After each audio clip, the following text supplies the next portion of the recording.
පදාර්ථයේ වෙනස් වීම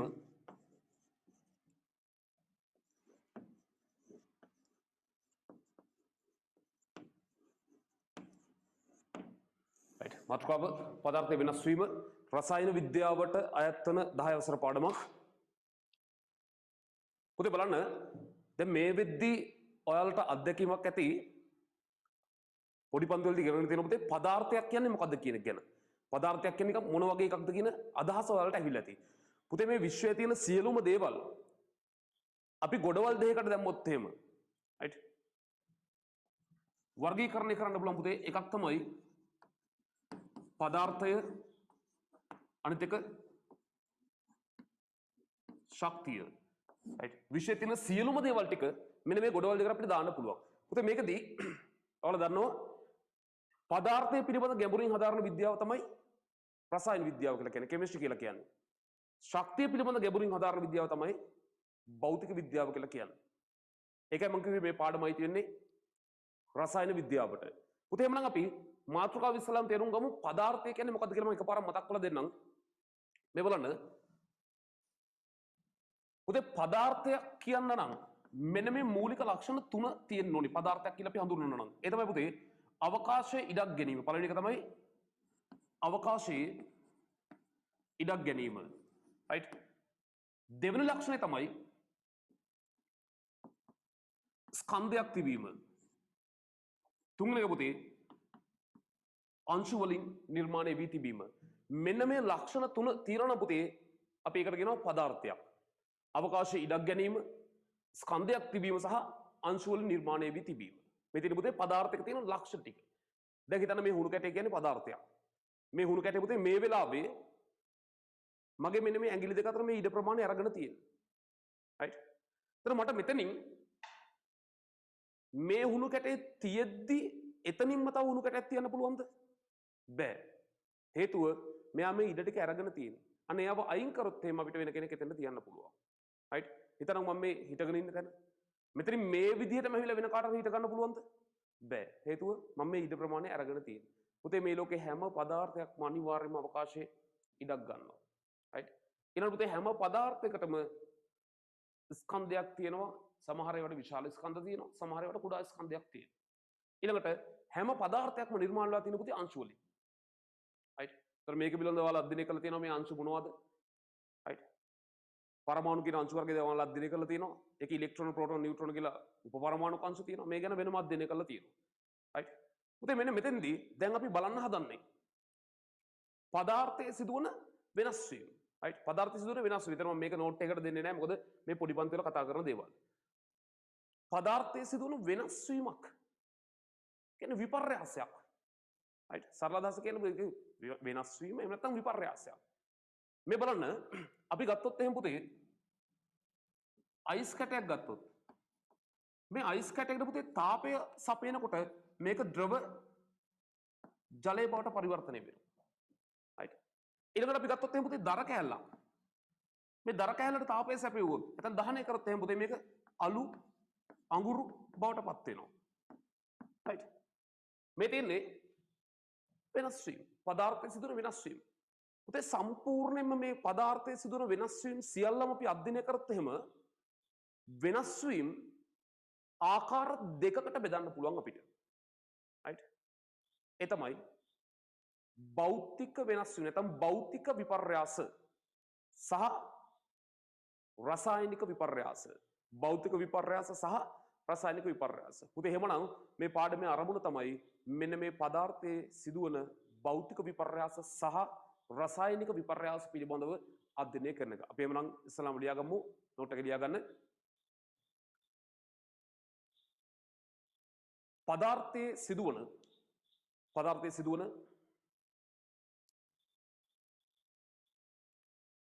වෙනස් වීම හෙවත්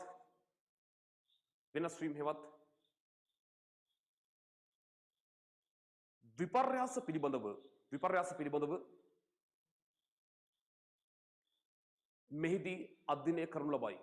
විපර්යාස පිළිබඳව මෙහිදී අධ්‍යයනය කරනු ලබයි.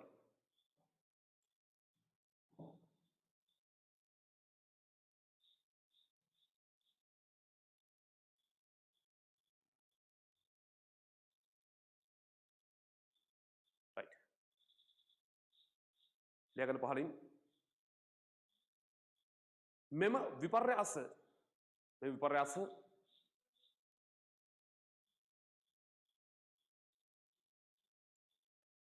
ආකාර දෙකකි. මේ විපර්යාස ආකාර දෙකකි.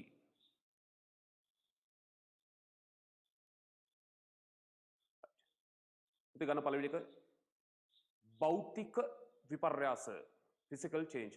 භෞතික විපර්යාස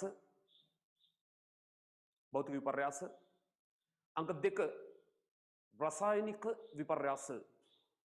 විපර්යාස chemical change. රසායනික විපර්යාස.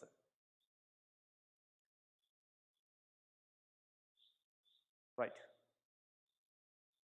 පුතේ මේ දෙක අපි අර්ථ දැක්වීම කතා කරන්න කලින් මේක මොන වගේද කියලා බලන්න කලින් අපි උදාහරණ කිහිපයක් කතා කළේ. right. ඒ උදාහරණ වලින් අපි තීරණය කරමු භෞතික විපර්යාස වලට තියෙන මොන වගේ ලක්ෂණද?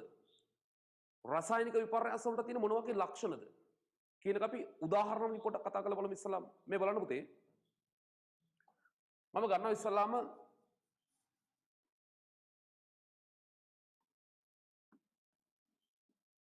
කපුරු බෝල කිහිපයක් ගන්න.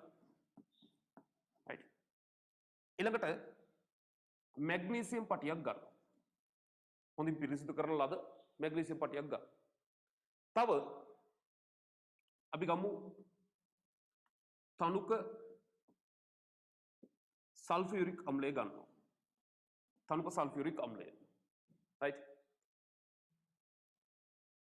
ඊළඟට තනුක sodium hydroxide ගන්න.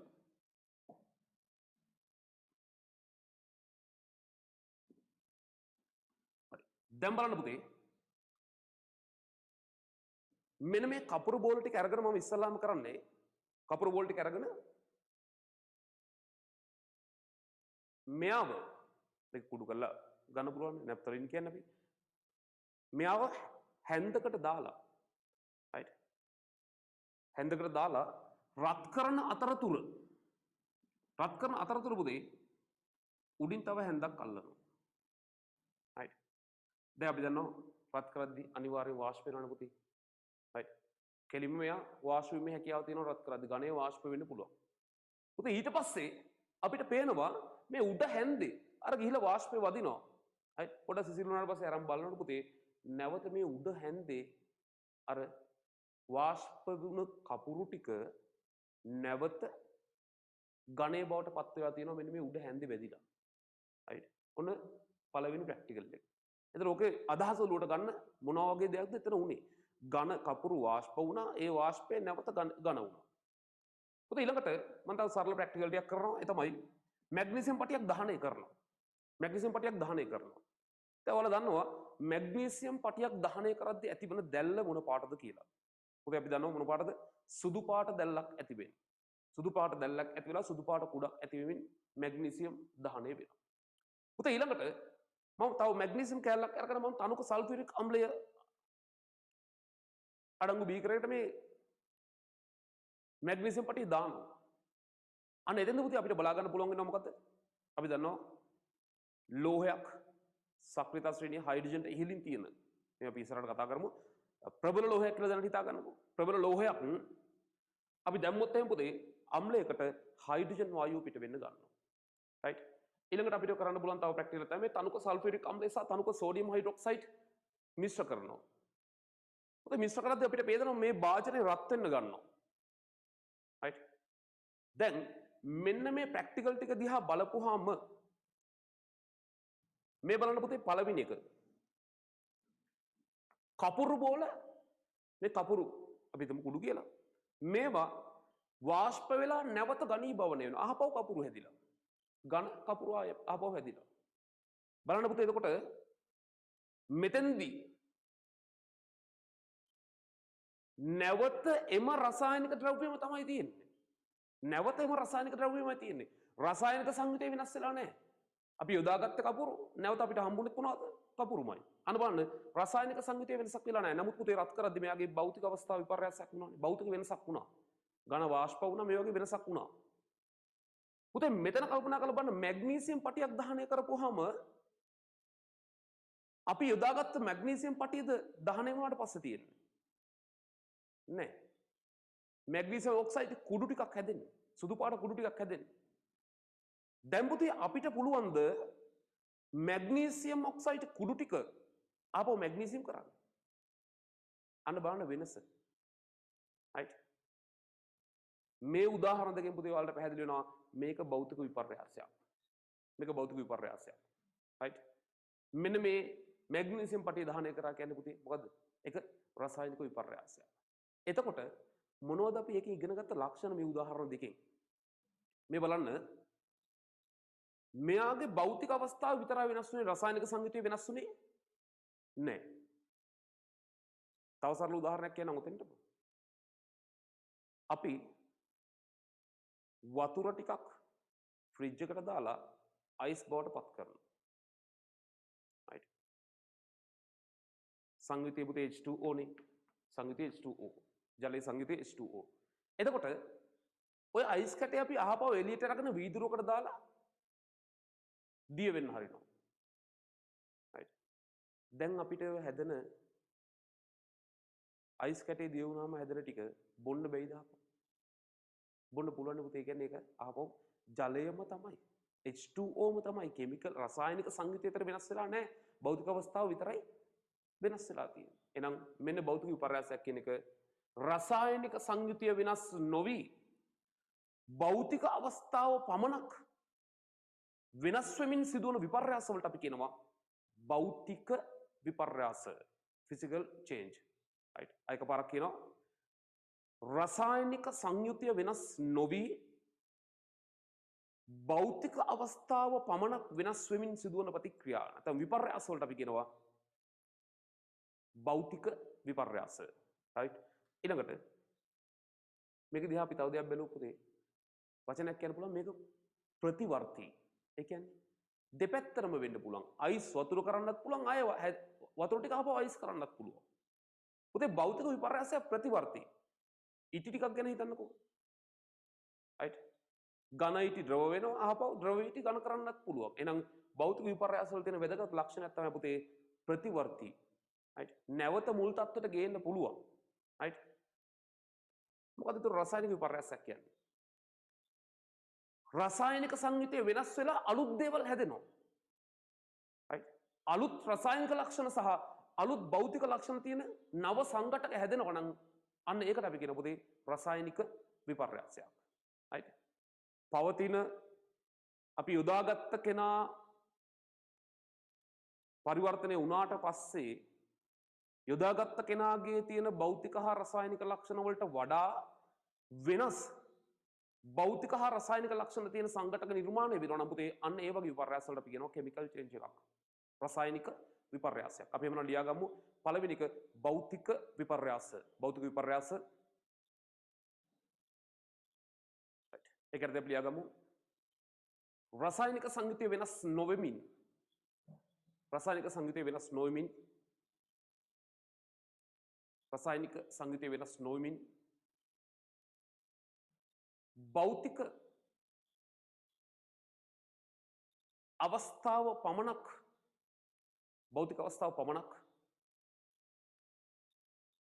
වෙනස් වෙමින් සිදුවන විපර්යාස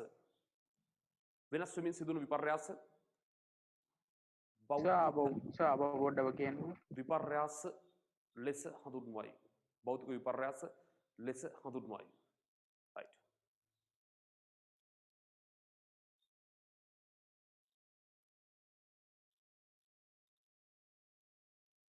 right? පුතේ පහල ලියා ගන්න. භෞතික විපර්යාස ප්‍රතිවර්තී වේ. භෞතික විපර්යාස ප්‍රතිවර්තී වේ. භෞතික විපර්යාස ප්‍රතිවර්තී වේ. මොකද පුතේ ප්‍රතිවර්තී කියලා කියන්නේ? right? ආපසු මුල් තත්ත්වයට පත් කරන්න පුළුවන්. අවශ්‍ය නම් වරණස් ලියාගෙන නැවත මුල් මට්ටමට නැත්නම් නැවත මුල් අවස්ථාවට ගෙන යා හැකියි. නැවත මුල් අවස්ථාවට පරිවර්තනය කළ හැකියි. ඔක තමයි ප්‍රතිවර්තී කියලා කියන්නේ. right? අපි උදාහරණ කිහිපයක් ලියා ගමු.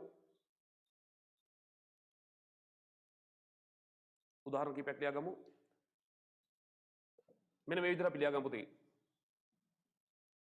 ඊතල දාලා ලියා ගන්න ice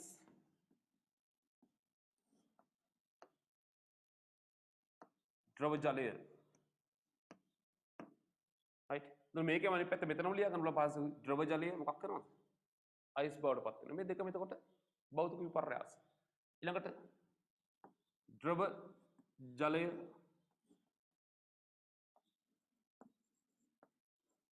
ජල වාෂ්ප බවට පත් කරන්න පුළුවන්. නැවත පුතේ ජල වාෂ්ප ද්‍රව ජලය බවට පත් කරන්න පුළුවන්. ඊළඟට ඝන ඉටි ද්‍රව ඉටි බවට පත් කරන්න පුළුවන්. ද්‍රව ඉටි නැවත ඝන ඉටි බවට පත් කරන්න පුළුවන්. right. ඊළඟට ඝන කපුරු පුතේ මේ කපුරු කියන කෙනා ඝනය ද්‍රව වෙන්නේ නැතුව වාෂ්ප වෙන්න පුළුවන්. එහෙනම් අපිට එලිමිනේට් කරනවා ඝන කපුරු වාෂ්ප කපුරු.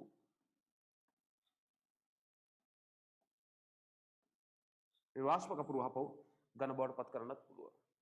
right. ඇත්තරම මේවට වෙන වචන පාවිච්චි කරන පුතේ ඔය 11 වසර කොටස් කතා කරනවා ඝනයක් ද්‍රව වෙනවට වෙනම නමක් කියන. right. ඇත්තට මේ කියන්නේ විලේනය වෙනවා. right. ඇත්තට මේ විදිහට විවිධ වචන භාවිතා කරනවා. ද්‍රවයක් වාෂ්ප වෙනවට කියනවා වාෂ්පීකරණය, වාෂ්පීභවනය වගේ වචන පාවිච්චි කරනවා. අපි දැනට අවශ්‍ය වෙන පුතේ ඒ වචන ටික දැනගන්න එක නෙමෙයි. මෙන්න මේ පරිවර්තනයන් භෞතික විපර්යාස කියන එකයි අපි අධ්‍යයනය කරගන්න ඕනේ. right. අපි ලියගමු පුතේ ඊළඟ මාතෘකාව මෙන්න අපේ පාඩමේ වැදගත්ම කොටස මේක තමයි ගැඹුරින් කතා කරන්නේ රසායනික විපර්යාස. මාතෘකාව රසායනික විපර්යාස.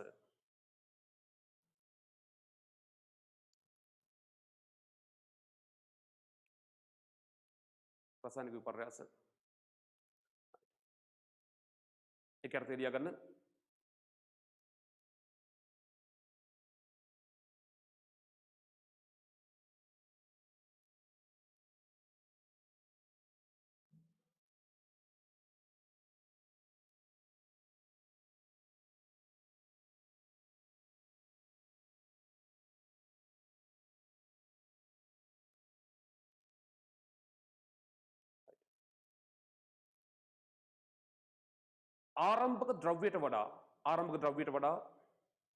ආරම්භක ද්‍රව්‍යයට වඩා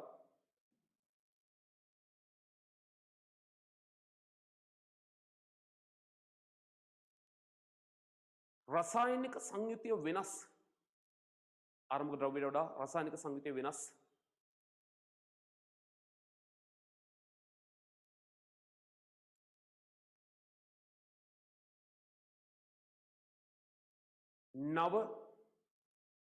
නව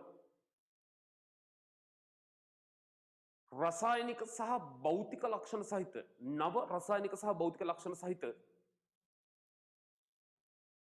නව රසායනික සහ භෞතික ලක්ෂණ සහිත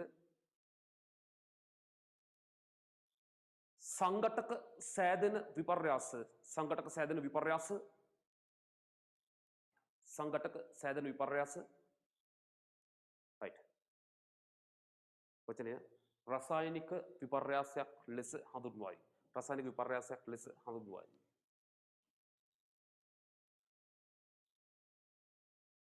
රසායනික විපර්යාසයක් ලෙස හඳුන්වයි.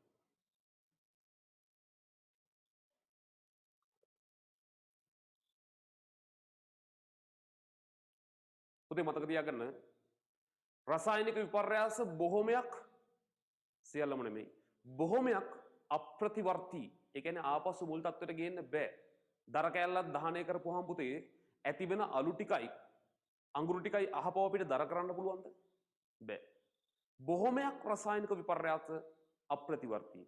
හැබැයි ඊටා සුළු ප්‍රතික්‍රියා කිහිපයක් විතරක් තියෙන පුතේ ප්‍රතිවර්තී මට්ටමට. ඒ කියන්නේ නැවත මුල් තත්ත්වයට ගේන්න පුළුවන් අවස්ථා තියෙනවා. සුළු ප්‍රමාණයක්. එහෙනම් අපි ලියාගමු බොහොමයක් රසායනික විපර්යාස අප්‍රතිවර්තී වේ. බොහොමයක් රසායනික විපර්යාස අප්‍රතිවර්තී වේ. බොහොමයක් රසායනික විපර්යාස අප්‍රතිවර්තී වේ. බොහොමයක් රසායනික විපර්යාස අප්‍රතිවර්තී වේ. right.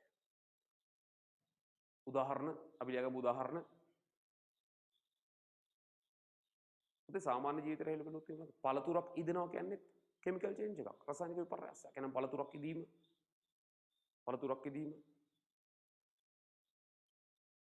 දහනය පොදුවේ ගත්තොත් පුතේ දහනයක් කියන්නේ අනිවාර්යයෙන්ම රසායනික විපර්යාසයක්.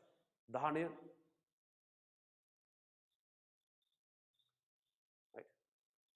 ඊළඟට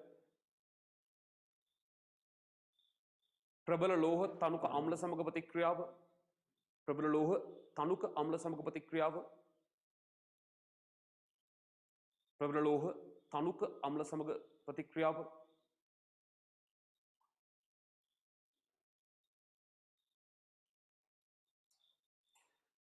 අම්ල සහ භස්ම අතර ප්‍රතික්‍රියාව අම්ල සහ භස්ම අතර ප්‍රතික්‍රියාව අම්ල සහ භස්ම අතර ප්‍රතික්‍රියාව right. ඔකේ තව ඉතින් රසායනික ප්‍රතික්‍රියා ඔයාලා දන්නවා කොච්චර තියෙනවද? මම ඒක උදාහරණ කිහිපයක් විතර උතන්ට කිව්වේ. රසායනික ප්‍රතික්‍රියා පුතේ අපිට ගණනය කරලා මෙන්න මෙච්චරයි කියලා කියන්න බෑ. ඒ තරම් රසායනික ප්‍රතික්‍රියා තියෙනවනේ. හරි. අපි එහෙමනම් දැන් බලමු මෙතනින් එහාට පුතේ භෞතික විපර්යාස සහ රසායනික විපර්යාස අතර තියෙන වෙනස්කම් මොනවද? right. අපි නම් මාතෘකාව ලියාගමු භෞතික සහ රසායනික විපර්යාස අතර තියෙන ඇති වෙනස්කම්. භෞතික හා රසායනික විපර්යාස අතර ඇති වෙනස්කම්.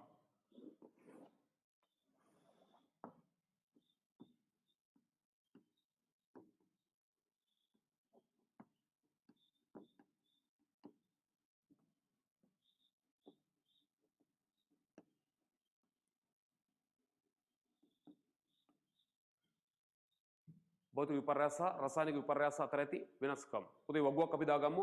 වගුවේ දෙපැත්තේ ලියාගමු මේ භෞතික සහ රසායනික විපර්යාස අතර තියෙන වෙනස්කම් ටික. right. පුතේ බලන්න දැන් මේ භෞතික විපර්යාසයකදී භෞතික අවස්ථාවන වෙනස් වෙන්නේ ඝන ද්‍රව වායු කියන මෙන්න මේ අවස්ථා තුනේ මාරුවක් සිදු වෙන්නේ. පුතේ එතෙන්දී ඇත්තටම බලන්න ඝනයක් කියන්නේ මේ අංශු ඉතා ළඟින් ක්‍රමවත්ව පවතින පදාර්ථයක් නේ පුතේ ඝනයක් කියලා කියන්නේ. ද්‍රවයක් කියන්නේ තරමක් ඈතින් තියෙන. ඒ අනුතර යම්කිසි ආකර්ෂක බලයක් සහිතව තරමක් ඈතින් තියෙන. අක්‍රමවත්ව තියෙන. right. පුතේ ඊළඟට වායුවක් කියන්නේ අංශු ගොඩක් ඈතින් තියෙන්නේ. ඒතර බලන්න පුතේ භෞතික විපර්යාසයකදී වෙන්නේ මේ අංශු සැකැස්මේ වෙනසක් විතරයි නේද? right. රසායනික සංයුතිය වෙනස් වෙන්නේ අංශු සැකැස්ම විතරයි වෙනස් වෙන්නේ. දැන් ඝනයක් ද්‍රව කරනවා කියන්නේ මෙන්න මේක වෙන්නේ. ද්‍රවයක් වායු කරනවා කියන්නේ මෙන්න මේ ක්‍රියාවලිය වෙන්නේ. වායුවක් ද්‍රව වෙනවා කියන්නේ මේ බලන්න. මේ අංශු ලං වෙනවා ඈත් වෙනවා කියන ක්‍රියාවලියක් විතරයි වෙන්නේ. එහෙනම් අපි මෙතන ලියාගමු. භෞතික විපර්යාස යටතේ ලියාගන්න. පදාර්ථයේ අංශු සැකැස්මේ වෙනසක් සිදු වේ. පදාර්ථයේ අංශු සැකැස්මේ වෙනසක් සිදු වේ. පදාර්ථයේ අංශු සැකැස්මේ වෙනසක් සිදු වේ. පදාර්ථයේ අංශු සැකැස්මේ වෙනසක් සිදු වේ. පුතේ ඒතර මෙතන ලියන්න පුළුවන් රසායනික විපර්යාස වලට අංශු සැකැස්ම වෙනස් වෙන්නත් පුළුවන්. ඝන ද්‍රව වෙන්න පුළුවන් පුතේ රසායනික ප්‍රතික්‍රියාව වෙද්දී. භෞතික අවස්ථාවත් වෙනස් වෙන්න පුළුවන් මේ වගේ තැන් වලදී. right. හැබැයි පොදුයි අපි ලියන්න තියෙන්නේ මොකද්ද? ආරම්භක ද්‍රව්‍යයට වඩා මෙතන අපි ලියාගමු ආරම්භක ද්‍රව්‍යයට වඩා වෙනස් ආරම්භක ද්‍රව්‍යයට වඩා වෙනස් භෞතික හා රසායනික ලක්ෂණ සහිත ආරම්භක ද්‍රව්‍යයට වඩා වෙනස් භෞතික හා රසායනික ලක්ෂණ සහිත නව සංඝටක ඇති වේ. නව සංඝටක ඇති වේ.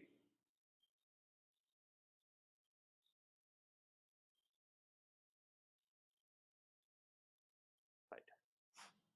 අපිට ගන්න පුළුවන් පුතේ මෙතන දැන් අපි පළවෙනි කතා කරා මේ දෙවෙනි ගත්තොත් එහෙම රසායනික සංයුතිය වෙනස් නොවේ කියලා ලියාගෙන මෙතන භෞතික විපර්යාස පැත්තේ ලියාගෙන රසායනික සංයුතිය වෙනස් නොවේ.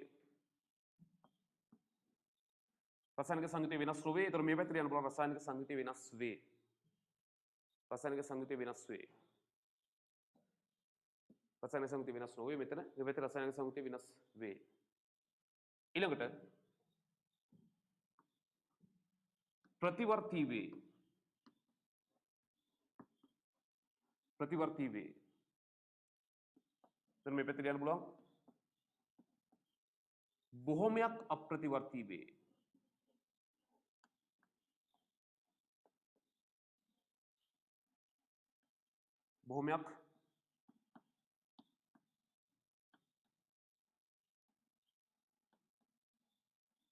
බොහොමයක් අප්‍රතිවර්තී වේ. right.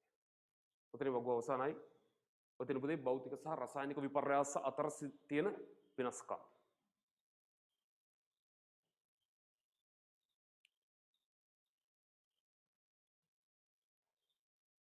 right. පුතේ දැන් අපි මං කිව්වේ වැඩිපුරම කතා කරන්න හදන්නේ මෙන්න මේ කොටස. මොකද මේ රසායනික විපර්යාස ගැන තමයි වැඩිපුරම කතා කරන්නේ. පුතේ රසායනික විපර්යාසයක් වෙනකොට ඒක හඳුර ගන්න පුළුවන් යම් යම් සාක්ෂි ඇති වෙනවා. නිකන් හිතන්න පුතේ ගිනි කූරක් දහනය කරනකොට අපිට පේනවා දැල්ලක් ඇති වෙනවා. පොඩි ගන්ධයක් ඇති වෙනවා. ශබ්දයක් ඇති වෙනවා. මේ විදිහට පුතේ රසායනික විපර්යාසවලදී ඒ රසායනික විපර්යාසය වුණා කියන්න විවිධ සාක්ෂි ඇති වෙනවා. right? අපි මොනවද ලියාගමු අනුමාත්‍රකාව. රසායනික විපර්යාසයක් සිදු වූ බව රසායනික විපර්යාසයක් සිදු වූ බව රසායනික විපර්යාසයක් සිදු වූ බව හඳුනාගත හැකි සාක්ෂි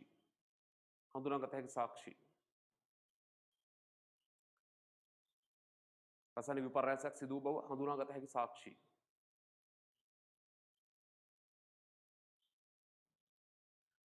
පුතේ මොනවද අපිට හඳුනා ගන්න පුළුවන් මේ එක එක ප්‍රතික්‍රියා වලට එක එක සාක්ෂි තියෙන්නේ. සමහර වෙලාවට මේ සාක්ෂි කිහිපයක් තියෙන්නත් පුළුවන්. right? ඊළඟට හඬ පිටවීම ආලෝකය පිටවීම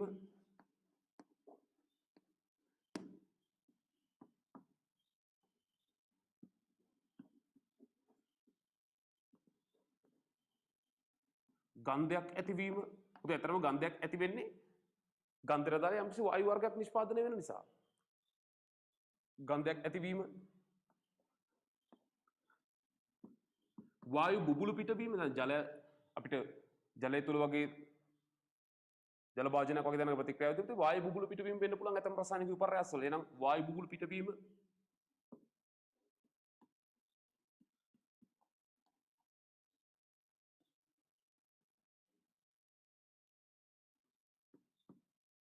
වායු බුබුලු පිටවීම. තව වර්ණ විපර්යාස ඇතිවීම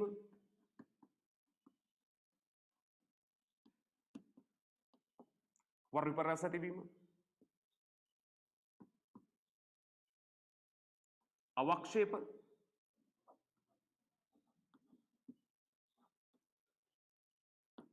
ප්‍රෙසිපිටේට් කියලා කියන අපි අවක්ෂේප සෑදීම ප්‍රතික්‍රියාවදී පුතේ කලින් නොතිබිච්ච ඝන සංඝටක ගිහිලා පතුලේ තැම්පත් වෙන්න පුළුවන් අලුතෙන් හැදෙන ඒවා. right? අවක්ෂේප සෑදීම එකයි අවක්ෂේපයක් කියලා කියන්නේ ප්‍රෙසිපිටේට් එකක්.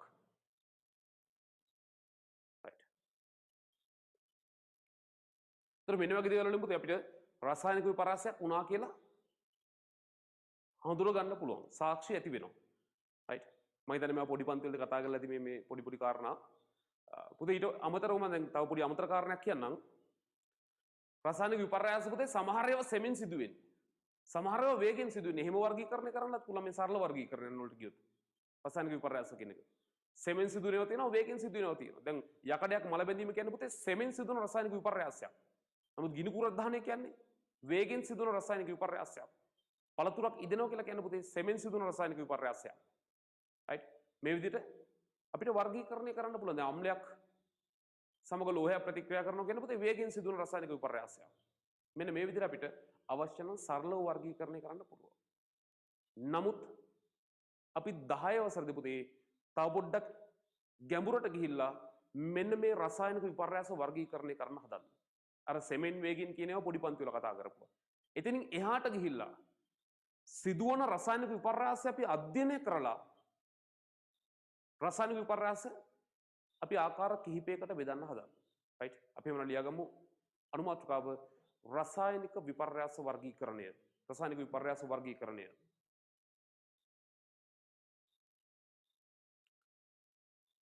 රසායනික විපර්යාස වර්ගීකරණය.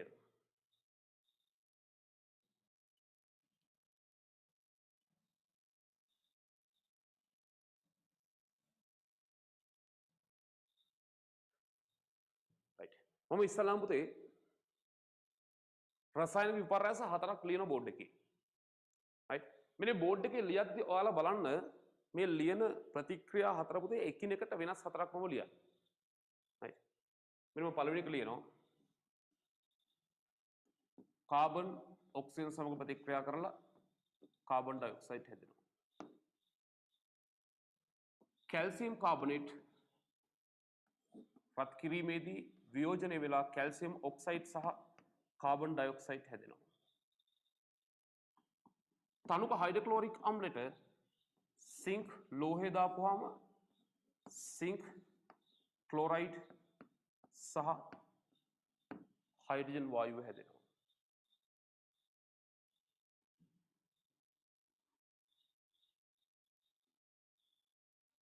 සෝඩියම් කාබනේට් කැල්සියම් ක්ලෝරයිඩ් දාපුවාම කැල්සියම් කාබනේට් සහ සෝඩියම් ක්ලෝරයිඩ් හැදෙනවා. මෙන්න වර්ග 4ක් මම ලියලා තියෙනවා බෝඩ් එකේ. හොඳට බලන්න ওই වර්ග 4 එකිනෙකට වෙනස්. right එකිනෙකට වෙනස් කියන මේ දාලා තියෙන කිමිකල් ටික එකිනෙකට වෙනස් කියන එක නෙමෙයි. බලන්න මේ චේන්ජ් එක වෙලා තියෙන ස්වභාවය ගත්ත පුතේ එකිනෙකට වෙනස්. මේ බලන්න පුතේ පළවෙනි එක දෙදෙනෙක් හෝ කිහිප දෙනෙක් අපි මෙතන දෙදෙනා ඉන්නේ. දෙදෙනෙක් එකතු වෙලා පුතේ අලුත් කෙනෙක් හැදිලා තියෙනවා. එකතු වෙලා තව වෙන කෙනෙක් හැදිලා. right එකතු වෙනවට කියන වචන තමයි පුතේ සංයෝජනය වෙනවා කියන එක. සංයෝජනය වෙනවා. අන්න බලන්න පුතේ. එහෙනම් මේ හරිය ලේසි මේව මතක තියාගන්න. පටපාඩම් නොකර මතක තියාගන්න පුළුවන්. එකතු වෙලා අලුත් කෙනෙක් හැදෙනවා. සරල අදහස ඔළුවේ තියෙන්න ඕනේ ඒක. අර්ථ දැක්කීම වෙනම පාඩම් කරන්න ඕනේ තමයි. හැබැයි ඔළුවට ඉස්සලාම ඔය අදහස එන්න ඕනේ. පුතේ මේවට කියනවා සංයෝජන විපර්යාස. සංයෝජන ප්‍රතික්‍රියා කියලා කියනවා. right සංයෝජන ප්‍රතික්‍රියා. එතකොට මේක ඉන්න කෙනෙක් කැලි දෙකකට කැඩලා වෙන් වෙලා ගිහිල්ලා මේ කැල්සියම් කාබනේට් හිටියේ දැන් හැදිලා තියෙනවා කැල්සියම් ඔක්සයිඩ් සහ කාබන් ඩයොක්සයිඩ්. ඉන්න කෙනෙක් කැඩලා ගිහිල්ලා වෙන කට්ටිය බවට පත් වෙලා තියෙනවා. පුතේ වෙන් වෙනවා. දැන් වෙන් වෙලානේ. වෙන් වෙනකොට අපි කියනවා පුතේ වියෝ වෙනවා කියලා. right දැන් මේකත් වියෝ වීමක් තමයි. නම් මේකට කියන පුතේ නමක් මොකද්ද? රසායනික වියෝජන ප්‍රතික්‍රියා. රසායනික වියෝජන ප්‍රතික්‍රියා. හොඳට බලන්න ප්‍රතික්‍රියා දිහා. රසායනික වියෝජන ප්‍රතික්‍රියා. මෙන්න මෙතන පුතේ මේ තුන්වෙනි එක දිහා බලන්නකෝ. තුන්වෙනි එක දිහා බලපුවම ඔයාලට පේනවා ක්ලෝරින් මේ වෙලාවේ බන්ධනය හදාගෙන ඉන්නේ හයිඩ්‍රජන් එක්ක. ක්ලෝරින් දැනට බන්ධනය හදාගෙන ඉන්නේ පුතේ හයිඩ්‍රජන් එක්ක. right දැන් මෙන්න මේ දෙන්න අතරට එනවා පුතේ සිංක් කියන කෙනා එනවා. සිංක් කියන්නේ හයිඩ්‍රජන්ට වඩා ප්‍රබල කෙනෙක්. සක්‍රියතාව ශ්‍රේණිය අධ්‍යයනය කරද්දී අපි ඒවා පැහැදිලි කරගමු. හයිඩ්‍රජන්ට වඩා ප්‍රබල කෙනෙක්. ප්‍රතික්‍රියාකාරීත්වය වැඩි කෙනෙක්. පුතේ අන්න එතෙන්දී බලන්න මේ හයිඩ්‍රජන් සහ ක්ලෝරින් දැනට බන්ධනය වෙලා ඉන්නේ. right ක්ලෝරින් මේ වෙලාවේ ඉන්නේ හයිඩ්‍රජන් එක. හැබැයි ඒ ළඟට එනවා ඊට හයිඩ්‍රජන් වඩා ප්‍රබල කෙනෙක්. දැන් මෙන්න මෙයා කරන වැඩේ බලන්න. right මේ තමන් ගාව ඉන්න දුබල කෙනාව අයින් කරලා අර ආපු ප්‍රබල කෙනාව තමන්ට සම්බන්ධ කරගන්නවා. right බලන්න හයිඩ්‍රජන් පන්නලා එතෙන්ට සිංක් සම්බන්ධ වෙනවා. පුතේ එක්කෙනෙක් පන්නලා එතෙන්ට වෙන කෙනෙක් සම්බන්ධ වුණා නම් අපි කියනවා ඒක විස්ථාපන ප්‍රතික්‍රියා. ඒක විස්ථාපන ප්‍රතික්‍රියා. අර දුබලයව පන්නලා එතෙන්ට ප්‍රබලෙක් සම්බන්ධ කරගන්න. හැබැයි පුතේ දැන් කල්පනා කරලා බලන්න මෙතෙන්ට දුබලෙක් දැම්ම නම් එහෙම මේ HCl ගාවට දැම්ම නම් හයිඩ්‍රජන්ටත් වඩා දුබලෙක් ප්‍රතික්‍රියාකාරීත්වය අඩු කෙනෙක් දැම්ම නම් පුතේ මේ වැඩේ කරන්න පුළුවන්ද? බෑ. ප්‍රබලෙක් ආවොත් තමයි පුතේ අර දුබලයව අයින් කරලා පන්නලා එතෙන්ට සම්බන්ධ වෙන්නේ. එහෙනම් අපි මේවට කියන පුතේ ඒක විස්ථාපන ප්‍රතික්‍රියා. ඒක විස්ථාපන ප්‍රතික්‍රියා. දැන් බලන්න මෙන්න අවසාන එක. මේ ප්‍රතික්‍රියාව දිහා හොඳට බලපුවම පුතේ බලන්න මේකේ සෝඩියම් දැනට ඉන්නේ කාත් එක්කද? කාබනේට් එක්ක. සෝඩියම් ඉන්නේ කාත් එක්කද? කාබනේට් එක්ක. කැල්සියම් ඉන්නේ දැනට කාත් එක්කද? ක්ලෝරින් එක්ක. පුතේ දැන් බලන්න ප්‍රතික්‍රියාව වුණාට පස්සේ මොකද වෙලා තියෙන්නේ? මෙන්න සෝඩියම් මේ සංයෝගයේ හිටපු අනිත් කෙනත් එක්ක සම්බන්ධ වෙලා. right?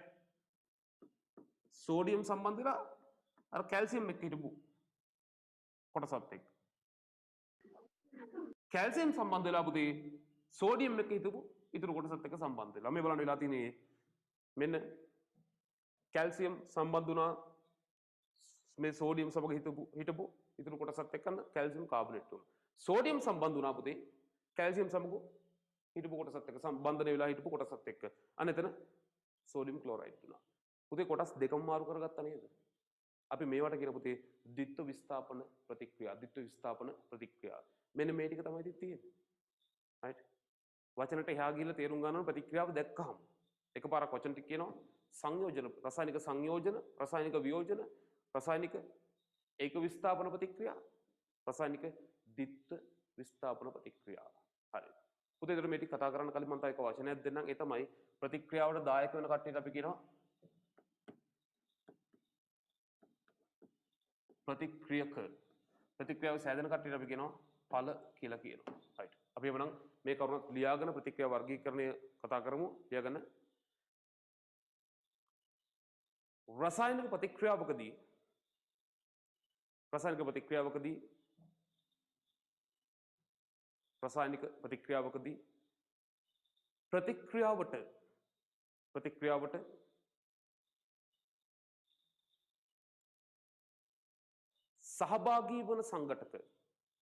ප්‍රතික්‍රියාවට සහභාගී වන සංඝටක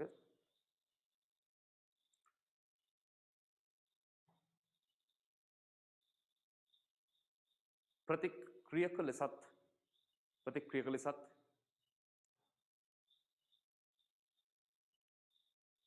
ප්‍රතික්‍රියාවේදී සෑදෙන නව සංඝටක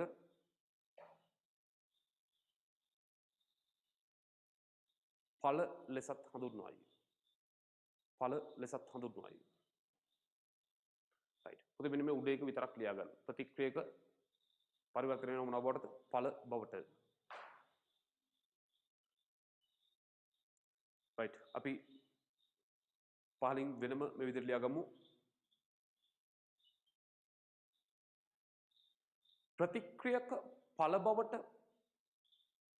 පරිවර්තනය වන ස්වභාවය අනුව ප්‍රතික්‍රියක ඵල බවට පරිවර්තනය වන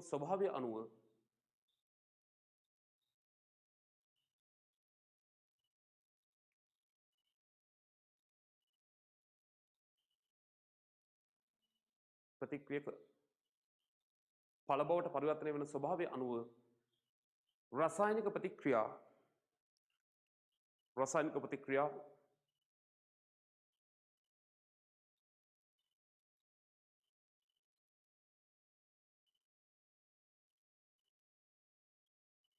ආකාර හතරකට බෙදා දැක්විය හැක. රසායනික ප්‍රතික්‍රියා ආකාර හතරකට බෙදා දැක්විය හැක.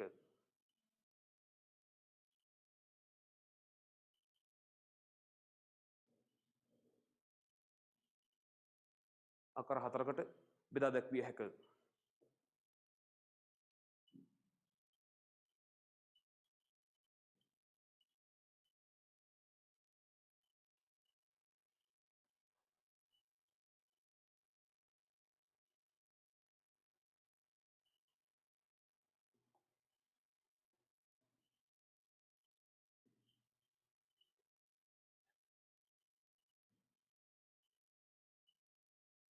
හරි. පුතේ අපි නම් හතර ඉස්සලාම ලියා ගමු. පළවෙනි එක රසායනික සංයෝජන ප්‍රතික්‍රියා.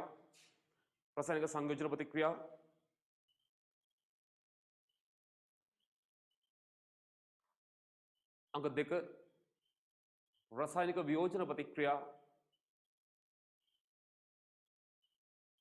රසායනික වියෝජන ප්‍රතික්‍රියා.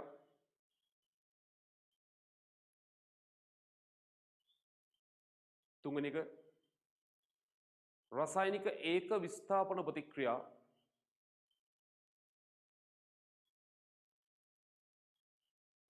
ඒක විස්ථාපන ප්‍රතික්‍රියා.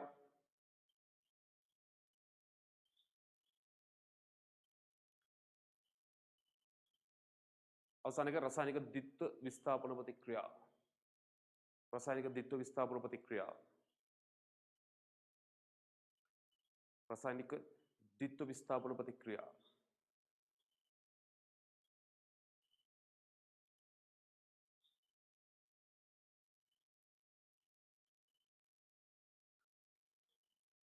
රසායනික ද්විත්ව විස්ථාපන ප්‍රතික්‍රියා.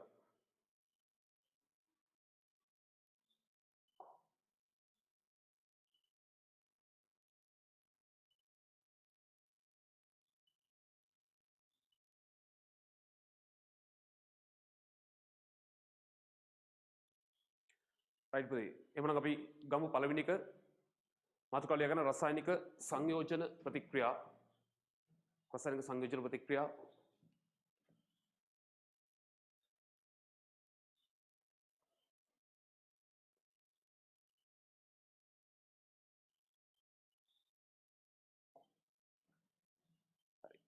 මේ බලන්න පුතේ. මම කර ඔළුවට අදහස එන්න ඕනේ එකතු වෙලා අලුත් කෙනෙක් හැදෙන එක තමයි සංයෝජන කියන අදහස එන්න ඕනේ ඔළුවට. හැබැයි අපි ඉතින් අර්ථ දැක්වීම ලියද්දී පුතේ ඔකට ගලපලා ලියන්න ඕනේ මෙන්න මේ විදිහට. මේ බලන්න. දැන් මෙතෙන්දී පුතේ කාබන් කියන්නේ මූලද්‍රව්‍යයක් නේ. මේ O2 කියන්නේත් මූලද්‍රව්‍යයක්. එතකොට මූලද්‍රව්‍ය දෙකක් එකතු වෙලා තමයි මෙතන මේ කාබන් ඩයොක්සයිඩ් කියන සංයෝගය හැදිලා තියෙන්නේ. පුතේ මේ වගේ තව වෙන්න පුළුවන් දේවල් තමයි මූලද්‍රව්‍ය සංයෝගයක් එකතු වෙන්නත් පුළුවන්. මූලද්‍රව්‍ය සංයෝගක සමග එකතු වෙලා අලුත් සංයෝග හදන්න පුළුවන්. එහෙම නැත්නම් පුතේ සංයෝගත් එක්ක එකතු වෙලා අලුත් සංඝටක හැදෙන්න පුළුවන්. දැන් උදාහරණයක් ගත්තම මේ වano කාබන් ඩයොක්සයිඩ් කියන්නේ සංයෝගය. කාබන් ඩයොක්සයිඩ් කියන්නේ සංයෝගයක්, ජලය කියන්නේ සංයෝගයක්. මේක විතර හැදෙනවා කාබොනික්. හරි. එතකොට මෙහෙම වෙන්නත් පුළුවන්. එහෙනම් සංයෝජන විපර්යාසයක් කියනක ප්‍රතික්‍රියාවක් කියන එක අපි අර්ථ දක්වනකොට කියන්නේ මෙන්න මෙහෙම පුතේ. මූලද්‍රව්‍යයක් නැත්නම් මූලද්‍රව්‍ය සමග හෝ මූලද්‍රව්‍ය සංයෝග සමග හෝ සංයෝග සමග හෝ ප්‍රතික්‍රියා කර නව සංයෝග සාදයි නම් නැත්නම් නව සංයෝගයක් සාදයි නම් අනේකට අපි කියන පුතේ මොකද්ද? රසායනික සංයෝජන ප්‍රතික්‍රියාවක්. අපි මොනවා ලියාගමු? මූලද්‍රව්‍ය සමග හෝ මූලද්‍රව්‍ය සමග හෝ මූලද්‍රව්‍ය සංයෝග සමග හෝ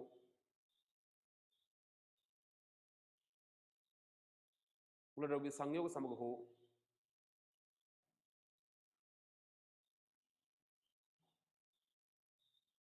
සංයෝග සමග හෝ සංයෝග සමග හෝ ප්‍රතික්‍රියා කර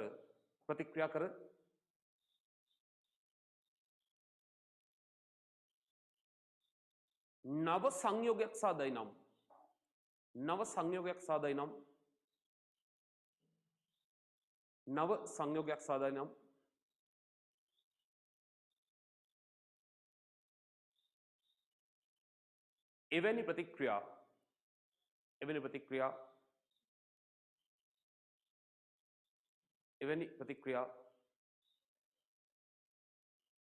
රසායනික සංයෝජන ප්‍රතික්‍රියා ලෙස හඳුන්වයි. රසායනික සංයෝජන ප්‍රතික්‍රියා ලෙස හඳුන්වයි. මූලද්‍රව්‍ය සමග මූලද්‍රව්‍ය සංයෝග සමග සංයෝග සමග තුලා අලුත් සංයෝගයක් හැදෙනවා නම් පුතේ අපි ඒවට තමයි කියන්නේ රසායනික සංයෝජන ප්‍රතික්‍රියා. right.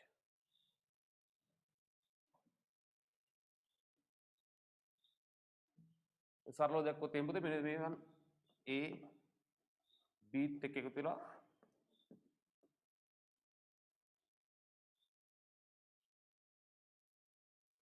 C කියලා අලුත් කෙනෙක් හැදෙනවා. right. මේකත් අපි ලියාගමු පහලින්. හරි. මෙතන මේ පොදු ප්‍රතික්‍රියා පොදු සමීකරණයක් වශයෙන් ලියුවොත් පුතේ සංයෝජන ප්‍රතික්‍රියා ලියන විදිය. අපි දැන් උදාහරණ කිහිපයක් ලියාගමු පුතේ. ගන්න පළවෙනි එක මෙන්න උදාහරණ. දැන් ඔයාලා දන්න එකක් අපි කලින් කතා කරලා තියෙනවා කාබන් ඔක්සිජන් සමග ප්‍රතික්‍රියා කරලා හැදෙනවා මොනවද? Carbon dioxide. මූලද්‍රව්‍ය දෙකක්මයි. right. පුතේ මූලද්‍රව්‍යයක් සහ සංයෝගයකට අපි ලියන්න පුළුවන් මේ බලන්න කාබන් ඩයොක්සයිඩ් එක ප්‍රතික්‍රියා කරපුවම පුතේ හැදෙනවා කාබන් මොනොක්සයිඩ් කියන වායුව.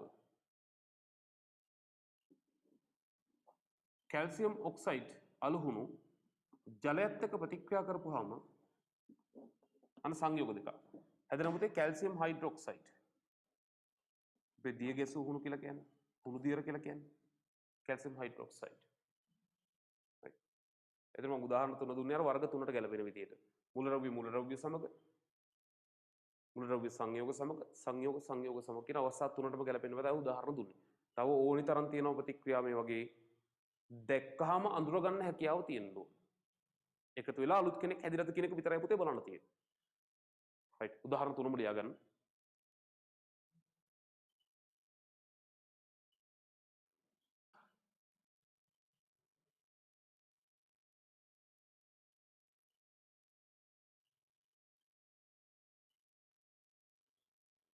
right පුතේ අපි බලමු දැන් එහෙනම් දෙවෙනි එක ලියා ගන්න දෙවෙනි මාතෘකාව රසායනික වියෝජන ප්‍රතික්‍රියා රසායනික වියෝජන ප්‍රතික්‍රියා රසායනික වියෝජන ප්‍රතික්‍රියා කලින් ලියපු උදාහරණ මම අහපුවා ලියනම් කැල්සියම් කාබනේට් රත් කරපුවාම කැල්සියම් ඔක්සයිඩ් සහ කාබන් ඩයොක්සයිඩ් බවට පත් වෙනවා. right තව එකක් මම ලියන්න පුතේ සිල්වර් ඔක්සයිඩ් රත් කරපුවාම සිල්වර් සහ ඔක්සිජන් හැදෙනවා. हाइड्रोजन पेरोक्साइड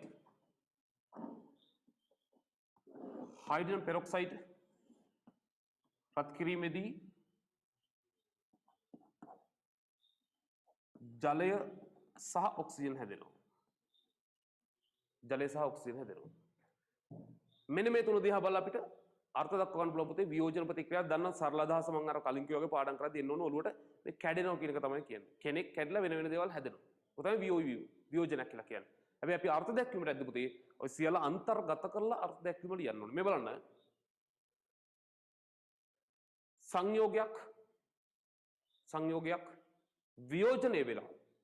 සංයෝගයක් වියෝජනය වෙලා කියන්නේ කැඩිලා තවත් සංයෝග හැදෙන්න පුළුවන්. කැල්සියම් ඔක්සයිඩ් කියන්නේ සංයෝගයක්, කාබන් ඩයොක්සයිඩ් කියන්නේ සංයෝගයක්. පුතේ ඊට අමතරව සංයෝගයක් වියෝජනය වෙලා මූලද්‍රව්‍ය හැදෙන්නත් පුළුවන්. සිල්වර් කියන්නේ මූලද්‍රව්‍යයක්, ඔක්සිජන් කියන්නේ මූලද්‍රව්‍යයක්. right සංයෝගයක් වියෝජනය වෙලා සංයෝග සහ මූලද්‍රව්‍ය හැදෙන්න පුළුවන්. මෙන්න මේ වර්ග තුනම මේක අස්සේ වෙන්න පුළුවන් පුතේ. එහෙනම් අර්ථ දැක්වීම ලියද්දී අපි ඕක උතෙන්ට දාන්න වෙනවා. right අපි ලියගමු එහෙනම් අර්ථ දැක්වීම. යම්කිසි සංයෝගයක් වියෝජනය වී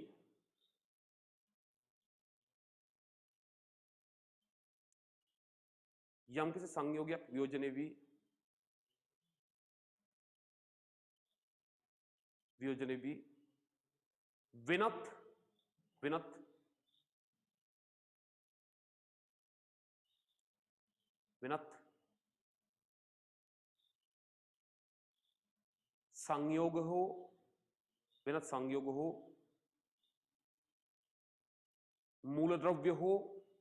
මූලද්‍රව්‍ය හෝ සංයෝග හා මූලද්‍රව්‍ය හෝ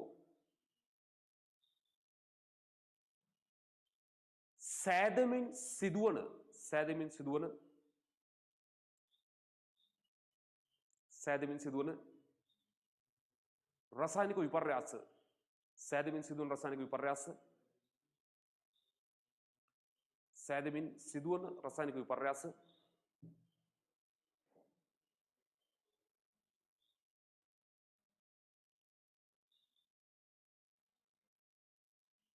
රසායනික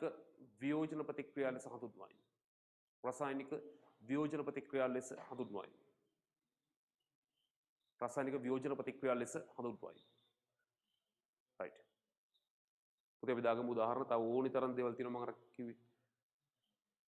දැකපුවාම අඳුර ගන්න හැකියාව තියෙනවා. අපි මේ උදාහරණ තුන ලියමු. මේකත් මම අර අදාළ විය හැකි අවස්ථා තුනට ගැලපෙන තමයි මේ උදාහරණ තුන දීලා තියෙන්නේ. right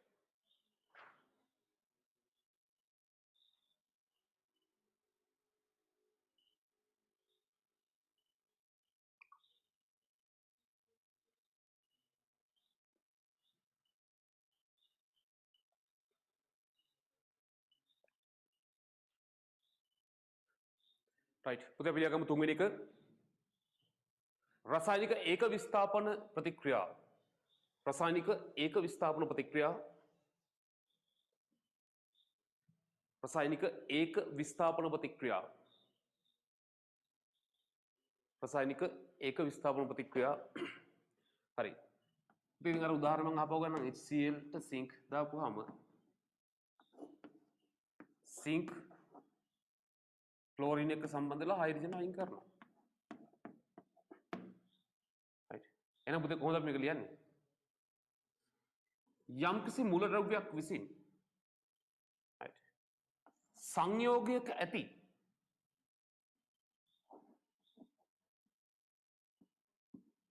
මූලද්‍රව්‍යයක් ඉවත් කර සංයෝගයක ඇති මූලද්‍රව්‍යයක් ඉවත් කර ඊට හිමි ස්ථානය එම මූලද්‍රව්‍ය විසින් අයත් කර ගන්නවා නම් පුතේ ඒකට තමයි කියන්නේ මොකක් කියලාද? ඒක විස්ථාපන ප්‍රතික්‍රියාව. මේ උදාහරණයක් බලලා අර්ථයක් කියන්න පුළුවන්. යම්කිසි මූලද්‍රව්‍යයක් විසින් සංයෝගයක ඇති යම් මූලද්‍රව්‍යයක් ඉවත් කර ඊට හිමි ස්ථානය අයත් කර ගන්නවා නම් පුතේ අපි ඒකට කියනවා මොකද්ද? ඒක විස්ථාපන ප්‍රතික්‍රියා. right අපි ලියගමු එහෙනම් යම්කිසි මූලද්‍රව්‍යයක් විසින්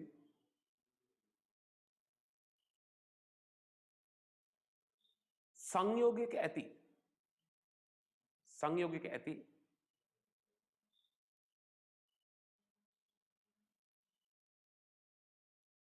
කිසියම් මූලද්‍රව්‍යයක් ඉවත් කර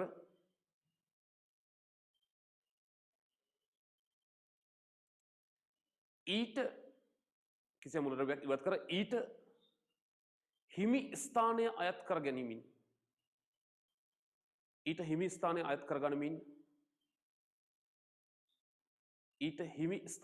කර ගැනීමෙන්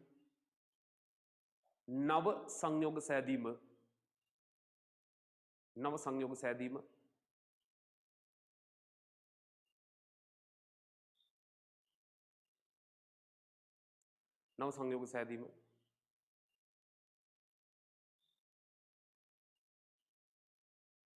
रासायनिक एक विस्थापन प्रतिक्रियाවක් ලෙස හඳුන්වයි. रासायनिक एक विस्थापन प्रतिक्रियाවක් ලෙස හඳුන්වයි. रासायनिक एक विस्थापन प्रतिक्रियाවක් ලෙස හඳුන්වයි.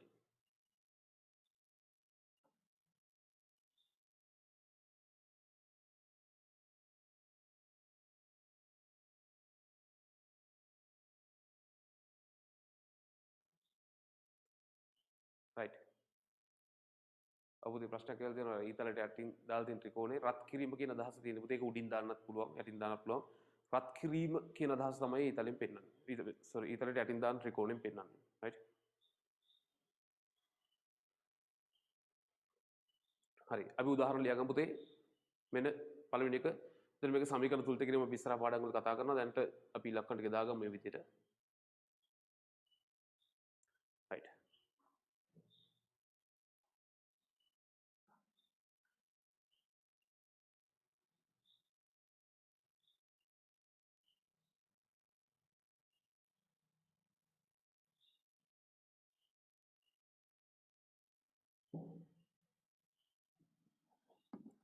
පුතේ කොපර් සල්ෆේට් අපි දානවා නිල් පාටයි මේ කොපර් සල්ෆේට් ද්‍රාවණයකට ජලීය කොපර් සල්ෆේට් නිල් පාටයි මැග්නීසියම් දැම්මොත් එහෙනම් පුතේ මැග්නීසියම් ප්‍රබලයි සක්‍රියතා ශ්‍රේණිය අපි කතා කරනවා ප්‍රබලයක්ම වෙන්න ඕනේ පුතේ දුබලයක්ව අයින් කරන්න නම් right එහෙනම් මැග්නීසියම් දැම්මොත් එහෙම කොපර්ට වඩා මැග්නීසියම් ප්‍රබලයි ඒ නිසා එතන සම්බන්ධ වෙනවා මැග්නීසියම් සල්ෆේට් මෙන්න කොපර් අයින් වෙනවා right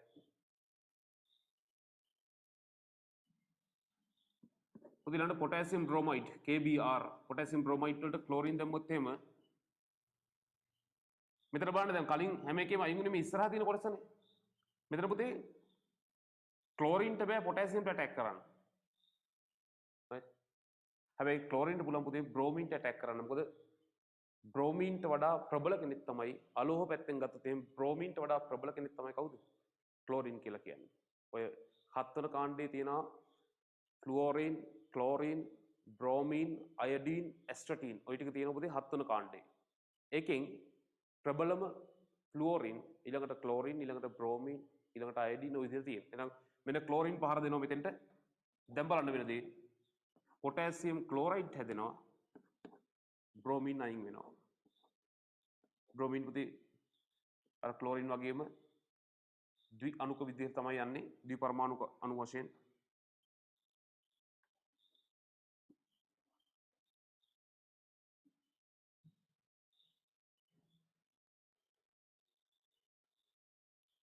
right. මේ දින පුතේ රසායනික ඒක විස්ථාපන ප්‍රතික්‍රියා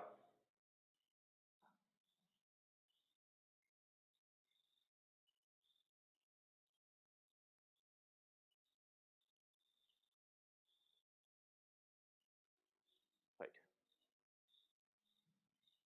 පුතේ අපි අර කලින් පොදු සමීකරණ ලියමු නිසා ඒ තැන් වල මෙතන ඉඩ ඇති. අර සංයෝජන වලට අපි ලිව්වා A ධන B C කියලා ලිව්වා. වියෝජන වලටත් අපි එකක් ලියාගමු. වියෝජන වලට අපි ලියාගමු පුතේ පොදු සමීකරණ ලියනවා නම් ලියන්න පුළුවන්. A කියලා කෙනෙක් හිටියා එයා කැඩුනා. B සහ C ට මේ වියෝජන ඒක විස්ථාපන වල ලියන්න පුළුවන් පුතේ. AB කියලා කෙනෙක් හිටියා. නැත්නම් ගන්න පුළුවන් BC කියලා කෙනෙක් හිටියා. ඒකට A දැම්මා මේ අකුරු විතරයි මේවා. AC වෙලා B අයින් වෙනවා. එතකොට මේක ලියා ගන්න පුතේ අර වියෝජන ප්‍රතික්‍රියා කියන තැන මේකත් අපි ලියා ගමු. දැන් උතර පහලින් ඔය ඒක විස්ථාපන කියන තැන මේකත් ලියා ගන්න.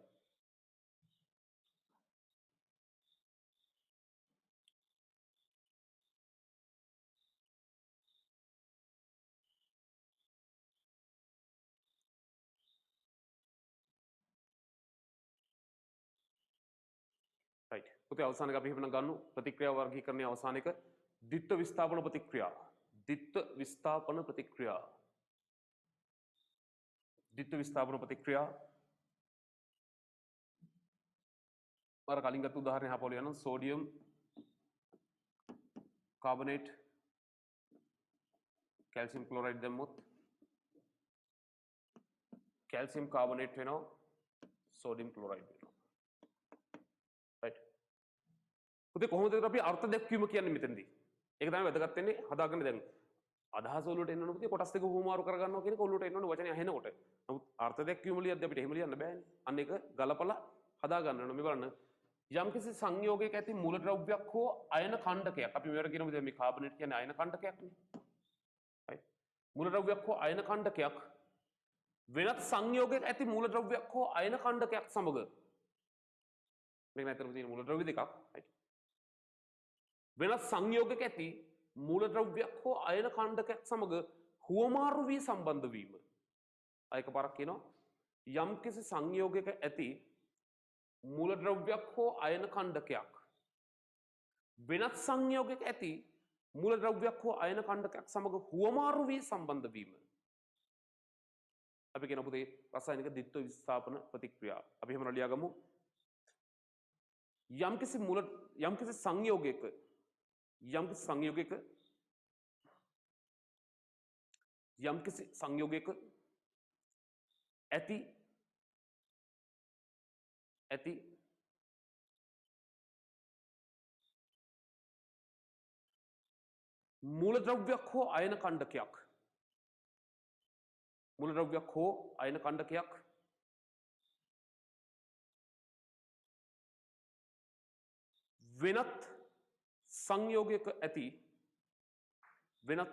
සංයෝගයක ඇති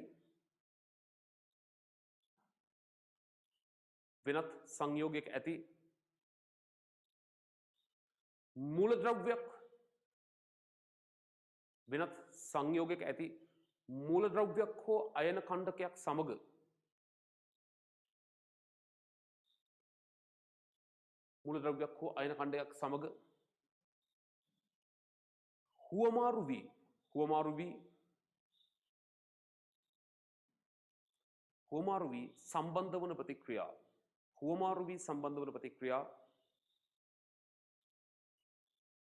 හුවමාරු වී සම්බන්ධ වන ප්‍රතික්‍රියා.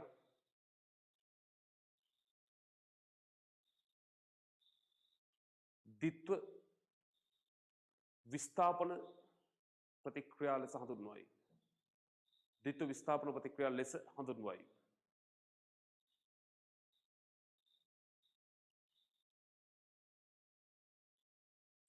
ද්විත්ව විස්ථාපන ප්‍රතික්‍රියා ලෙස හඳුන්වයි. right. එතන මෙතනම තියෙන එක උදාහරණයක්. සෝඩියම් කාබනේට් කැල්සියම් ක්ලෝරයිඩ් එක සම්බන්ධ වෙනවා. කැල්සියම් කාබනේට් සහ සෝඩියම් ක්ලෝරයිඩ් හැදෙනවා. ඒතර තව අපිට ගන්න පුළුවන් පුතේ බේරියම් ක්ලෝරයිඩ්. බේරියම් ක්ලෝරයිඩ් සම්බන්ධ වුණොත් ප්‍රතික්‍රියා කරොත් සෝඩියම් සල්ෆේට් සමග මෙන්න පුතේ කොටස් දෙක මාරුලා සම්බන්ධ වෙනවා. බේරියම් සල්ෆේට් හැදෙනවා. බේරියම් සල්ෆේට් කියන පුතේ සුදු පැහැති අවක්ෂේපයක් හැදෙන්නේ මේකේ. බේරියම් සල්ෆේට් සහ සෝඩියම් ක්ලෝරයිඩ් හැදෙනවා.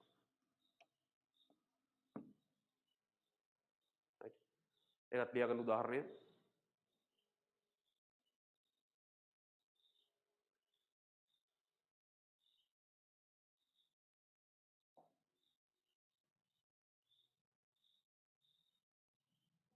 ඊට ෆෙරස් සල්ෆේට් සෝඩියම් හයිඩ්‍රොක්සයිඩ් එක ප්‍රතික්‍රියා කරොත්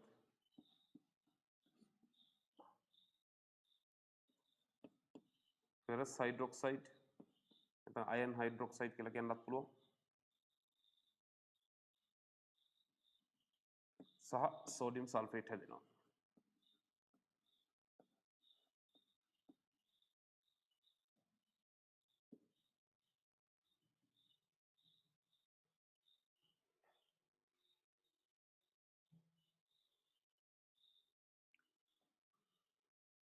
ප්‍රතික්‍රියා තුනම ලියාගන්න. මේ අපි කතා කරේ ද්විත්ව විස්ථාපන ප්‍රතික්‍රියා.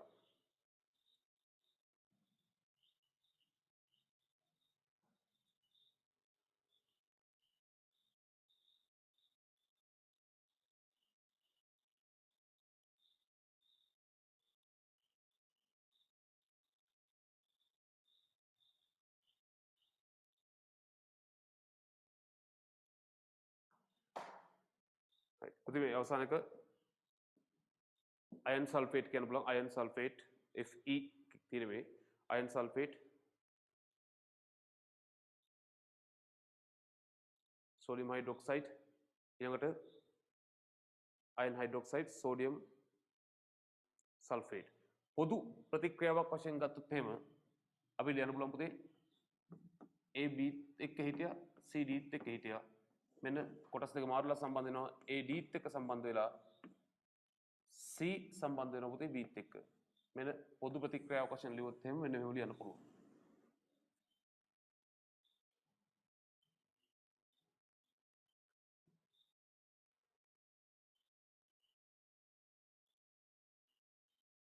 right. පුතේ මනම් ඔතනින් අවසానයි ප්‍රතික්‍රියා වර්ගීකරණය. මම හිතනවා අලුතෙන් පාඩම් කරන්න දෙයක් නැතුව ඇති. ප්‍රතික්‍රියා මේ ලියපු උදාහරණ ටික හොඳට බලන්න. ලියපු උදාහරණ ටික බලන්න අර වචන ටික පුතේ කටපාඩම් කරන්න එපා. තර්කානුකූලව හිතන්න හැම වෙලාවෙම. මතක තියාගන්නේ අර සංයෝජන කියපුවම එකතු වුණා. වියෝජන කියපුවම වෙන් වුණා. ඒකේ විස්ථාපනය කියපුවම ප්‍රබලික ඇවිල්ලා දුබලව පන්නලා එතෙන්ට සම්බන්ධ වෙනවා. ද්විත්ව විස්ථාපන කියන පුතේ කොටස් දෙකම මාරු කරගන්නවා. මතක තියාගන්න ඒ විදිහට. අර්ථ දැක්වීම ලියද්දී පුතේ දෙපාරක් තුන් පාරක් බලන්න අර කියපුවා කල්පනා කරලා උදාහරණ දිහා බලලා ඒ අර්ථ දැක්වීම මුලට ගන්න. right. අර්ථ දැක්වීමම මතක තියාගන්න ක්‍රමයේ කරගන්න එපා. අර්ථ දැක්වීම පුතේ අපිට හදලා ගන්න හැකියාව හදාගන්න. ඒක තමයි හොඳම දේ. නැත්තම් හිතන්න කොච්චර තැන්වල තියෙනවද අර්ථ දැක්වීම ගොඩාක් අය කරන්න පුතේ අර්ථ දැක්වීම කටපාඩම් කරන එක. ඒවා හදලා ගැනීමේ හැකියාව හදාගත්තාම මේ ඔළුවේ තියාගන්න ඕනි හරි පොඩි දෙයයි. ගලපලා ගන්න පුළුවන් ඊටු ටික. right. දැන් සමහරුන්ට පොතේ තියෙන අර්ථ දැක්වීම අකුරක් එහෙම වුණත් ආයෙ හොයාගන්න බෑ පැටලෙනවා. right. ඒක නිසා අර්ථ දැක්වීම කියන දේවල් ගලපලා හදලා ගන්න මොලේ ගබඩා කරලා තියාගන්න පොඩි ක්‍රමයකට. ඒක මතක් කරලා අර්ථ දැක්වීම ගලපලා ගන්න එක ප්‍රැක්ටිස් කරනකොට හොඳ දෙපාර තුන් පාරක් බලනකොට හොඳට බෝක එනවා. ඒ ක්‍රමය. right. අර සහැල්ලුවෙන් මේ වැඩේ කරන්න බෑ පුතේ. නැත්තම් මේක කරන්න පුළුවන් ඕනි තරම් ක්‍රම තියෙනවා. විද්‍යාවට ඒකක් ගන්න පුළුවන් පුතේ ක්‍රම තියෙන ඕනි තරම්. සමහරව ඉන්නවා උදේ ඉඳලා රැය වෙනකම් පාඩම් කරලා කටපාඩම් කරලා ඒකක් ගන්න. right? හැබැයි ඒ ගන්න ඒකක් කෙටි වචනෙන් කිව්වොත් ඒක බොල්. ඒකසේ හරයක් නැහැ. ඉස්සරහට වැදගත්කමක් නැහැ. ඒකේ විභාගයේ ඒක විතරයි. මතක තියාගන්න පුතේ කොමර්ස් කර ඉස්සරහට ඔයාලා A level වලට ආර්ට් කරත් කොමර්ස් කරත් මොලේ හැදිලා තියෙනවා සයන්ස් එක හරියට කරගත්තොත්. ඒතර ආර්ට් කරන්න යන ළමයාත් තර්කානුකූලව තමයි ඒක වැඩේ කරන්නේ. කොමර්ස් කරන්න යන දරුවොත් ඒක තර්කානුකූලව කරන්නේ. මොකද O level සයන්ස් එකෙන් හිතන විදිහ හදාගෙන තියෙනවා. ඒක මම කියන්නේ කටපාඩම් ශෛලියට යන්න එපා. මම කිව්වේ ඒම ක්‍රම තියෙනවා. එහෙම නැත්තම් මේකේ පොඩි පොඩි ක්‍රම ටික හොයාගෙන ගිහිල්ලා මේක ලස්සනට පැක් කරගෙන පොඩි පොඩි දේවල් තියෙනවා මේක අල්ල ගන්න පුළුවන් තැන් තියෙනවා ඒ ටික වෙනම හොයාගෙන හදාගෙන සැහැල්ලුවෙන් මේ වැඩේ කරන්නත් පුළුවන් දැනුමත් හදා ගන්න ගම. අන්න එහෙම කෙනෙක්ගේ ඒක බුදේ රිසල්ට් ෂීට් එකකට එන අර ඒ අකුරට එහාට ගිය වටිනාකම වැලියු එකක් තියෙන එකක්. ඒක හිතන්න එපා A level science අපි නම් A level science කරන්නේ නැහැ. ඒක නිසා අපිට මේකේ ඒක කොහොම තිබ්බත් එකයි කියන තැන ඉන්න එපා.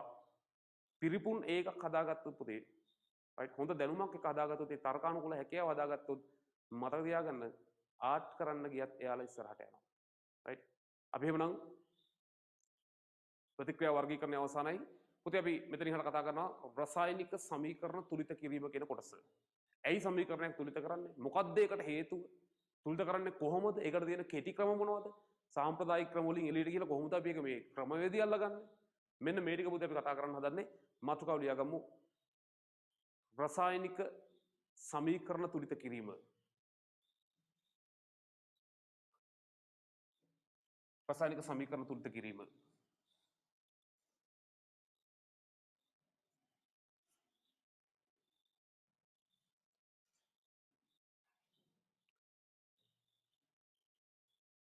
රසායනික සමීකරණ තුලිත කිරීම. හරි. පුතේ කලින් පාඩම් වලදී සමීකරණ ලියන විදිය සමීකරණයක් අපි රසායනික සූත්‍රයක් ලියන විදිය අපි කතා කරලා තියෙනවා. සංයුතාධික මාරු කරලා ලියන්න ඕනේ. ඔය ටික අපි කතා කරලා තියෙනවා. දැන් හදන්නේ පුතේ ලියන රසායනික සමීකරණ ප්‍රතික්‍රියාවකදී ලියන රසායනික සමීකරණයක් තුලිත කරනවා කියන්නේ මොකක්ද? ඇයි තුලිත කරන්නේ? තුලිත කරන්නේ කොහොමද? ඔන්න ටික තමයි කතා කරන්න හදන්නේ. මේ බලන්න දැන් මම උදාහරණයක් ගන්න පුතේ මැග්නීසියම් ලෝහය දහනය වෙනකොට ඔක්සිජන් එක්ක ප්‍රතික්‍රියා වෙනවා. මැග්නීසියම් ඔක්සයිඩ් හැදෙනවා. right පුතේ රසායනික ප්‍රතික්‍රියාවකදී මතක තියාගන්න ප්‍රතික්‍රියාවට දායක වුණ පරමාණු දැන් මෙතන කීයක් තියෙනවද? මැග්නීසියම් පරමාණුවේ මෙතන පුතේ ඔක්සිජන් පරමාණු දෙකක් තියෙනවා. මේ පරමාණු රසායනික ප්‍රතික්‍රියාවකදී පුතේ විනාශ වෙන්නේ නැහැ.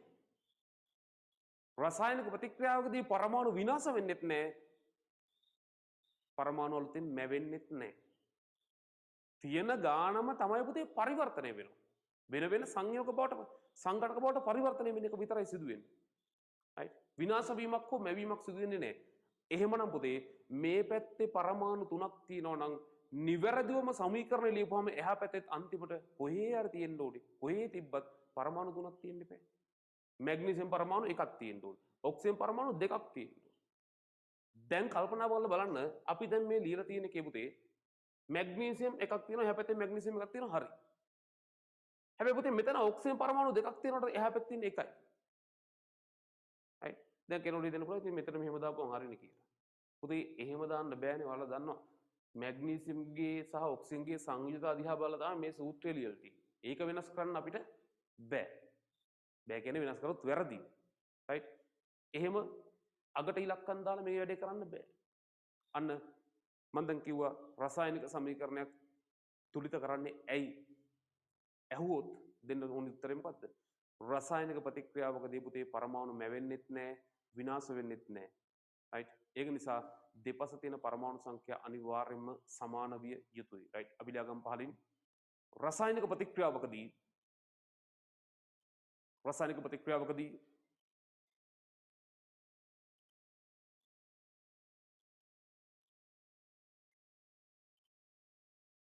පරමාණු මැවීමක් හෝ විනාශ වීමක් පරමාණු මැවීමක් හෝ විනාශ වීමක්. පරමාණු මැවීමක් හෝ විනාශ වීමක්.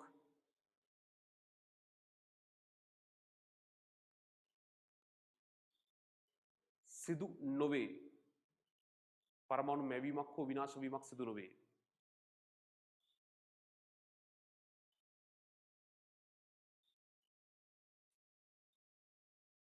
මේ නිසා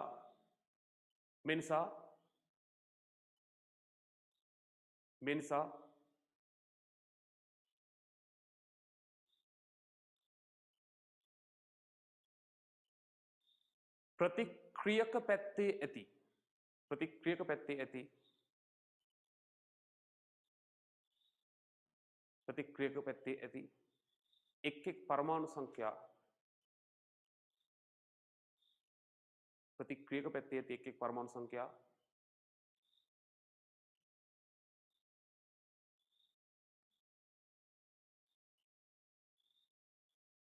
ප්‍රතිඵල පැත්තේද තිබිය යුතුය. නැත්නම් ප්‍රතිඵලවලද තිබිය යුතුය. නැත්නම් ඵලවලද තිබිය යුතුය. right. ඵලවලද තිබිය යුතුය.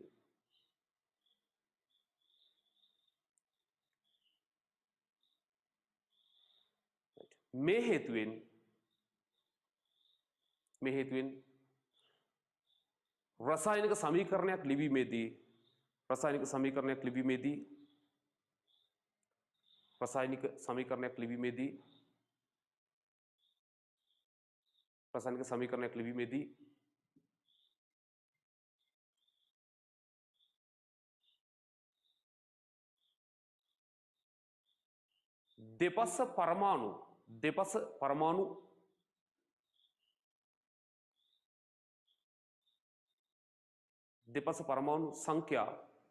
දෙපස පරමාණු සංඛ්‍යා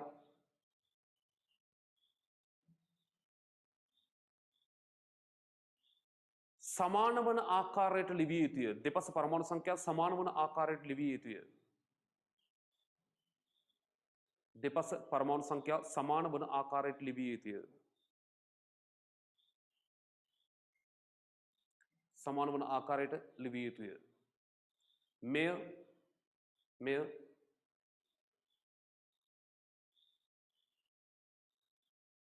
සමීකරණ තුලිත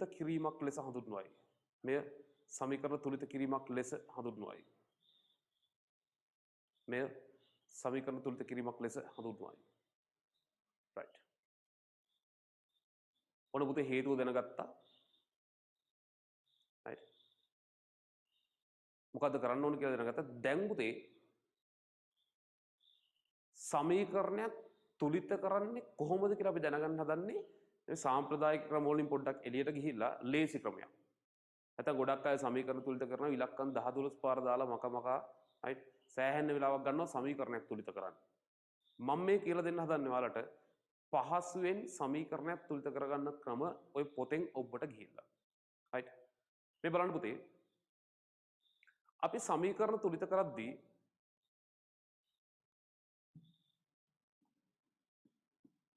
මතක තියාගන්න හයිඩ්‍රජන් ඉන්නවා නම් පුතේ මෙයාව අන්තිමට තුලිත කරන්න. right මොකද මේක මේ අර මම හදාගත්ත ක්‍රමවේදයක් මම ඒක ඔයාලට දෙන්නේ පහසුවෙන් සමීකරණ තුලිත කරන්න. හයිඩ්‍රජන් සමීකරණ තුලිත කරලා පුතේ අවසානයේ මේ ඔක්කොම දිහා බලපුවම සාරාංශගත වෙලා මට ආපු ක්‍රමය තමයි මේ. right හයිඩ්‍රජන් මුලින් අල්ලගන්න එපා පුතේ. හයිඩ්‍රජන් ඉන්නවනම් අපිට අන්තිමට යා සලකලා බලන්න. right ඒක මේක නීතියක් නෙවෙයි මේක. පුතේ ඊළඟට සමීකරණයේ දෙපස චෙක් කරපුවාම පුතේ දෙපැත්තෙම ඔත්තේ සංඛ්‍යා වලින් කට්ටිය ඉන්නවනම් එයාලා පොඩ පැත්තකින් තියන්න. දැන් උදාහරණයක් පුතේ මෙතන මැග්නීසියම් 1යි මේ පැත්තේ මැග්නීසියම් 1යි ඉන්න ලිව්වට පස්සේ එහෙනම් එයාව පොඩ පැත්තකින් තියන්න. දෙපැත්තෙම ඔත්තේ සංඛ්‍යාවනේ. දෙපැත්තම ඉරට්ටේ සංඛ්‍යා වලින් ඉන්නවනම් එයාලා පොඩ පැත්තකින් තියලා එයාලව අන්තිමට බලාගමු මෙයාලව. right අල්ලගන්න ඕනි පුතේ කාවද? එක පැත්තක ඔත්තේ සංඛ්‍යාවකුත් අනිත් පැත්තේ ඉරට්ටේ සංඛ්‍යාවකුත් දෙපැත්තෙන් කොයි පැත්තක හරි ඔත්තේ සහ ඉරට්ටේ සංඛ්‍යා වලින් ඉන්නවනම් දෙපැත්තට වෙලා අන්න එයාව තමයි පුතේ අල්ලගන්න ඕනේ. එයාවල ගත්තාම වැඩි ලේසි අර මම කිය 10 12 පාර මකමක නැවත නැවත පැටලි කරන්න දෙයක් නෑ. එහෙනම් මේක නීතියක් නෙමෙයි ක්‍රමයක් විතරයි. right? හයිඩ්‍රජන පොඩක් ඉන්නවනම් පොඩක් පැත්තකින් තියලා අන්තිමට යාදියා බලමු. දෙපැත්තෙම ඔත්තේ සංඛ්‍යාව එනවනම් පුතේ යාලවත් බලන්නේ අන්තිමට. දෙපැත්තෙම ඉරට්ටේ සංඛ්‍යාව වලින් නම් ඉන්නේ යාලවත් බලන්නේ අන්තිමට. එක පැත්තක ඔත්තේ සංඛ්‍යාවකුත් අනිත් පැත්තේ ඉරට්ටේ සංඛ්‍යාවකුත් ඉන්නවනම් දෙපැත්තෙන් කොයි පැත්තක හරි. අන්න එයාව තමයි අපි වැඩේට තෝරගන්නේ. දැන් මේ උඩ සමීකරණ දිහා බලන්න. මැග්නීසියම් එකයි අපට පැත්තකින් තිබ්බා. මෙන්න පුතේ ඔක්සිජන් දෙකයි මේ පැත්තේ කීයද ඔක්සිජන්? එකයි. අන්න අපේ වැඩේට අවශ්‍ය කෙනා. ඔක්සිජන් දෙකයි එහා පැත්තේ ඔක්සිජන් එකයි. මේ පැත්තේ ඉරට්ටේ සංඛ්‍යාවක් තියෙදි පුතේ එහා පැත්තේ තියෙන ඔත්තේ සංඛ්‍යාවක්. right? එතකොට කරන්න තියෙන දේ තමයි සමීකරණය තුලිත කරන්න කලින් පුතේ කරන්න තියෙන දේ තමයි ඔය ඔත්තේ සංඛ්‍යාව ඉරට්ටේ සංඛ්‍යාවක් බවට පත් කරන්න. දැන් මේ පැත්තේ ඔක්සිජන් එකයිනේ පුතේ තියෙන්නේ. මේ පැත්තේ ඔක්සිජන් එකයි මේ පැත්තේ ඔක්සිජන් දෙකයි. මෙන්න මේ ඔක්සිජන් ඔත්තේ සංඛ්‍යාව ඉරට්ටේ සංඛ්‍යාවක් බවට පත් කරන්න try එකක් දෙන්න ඉස්සෙල්ලාම. තුලිත කිරීම කියන කාරණේ පැත්තකට දාන්න. right?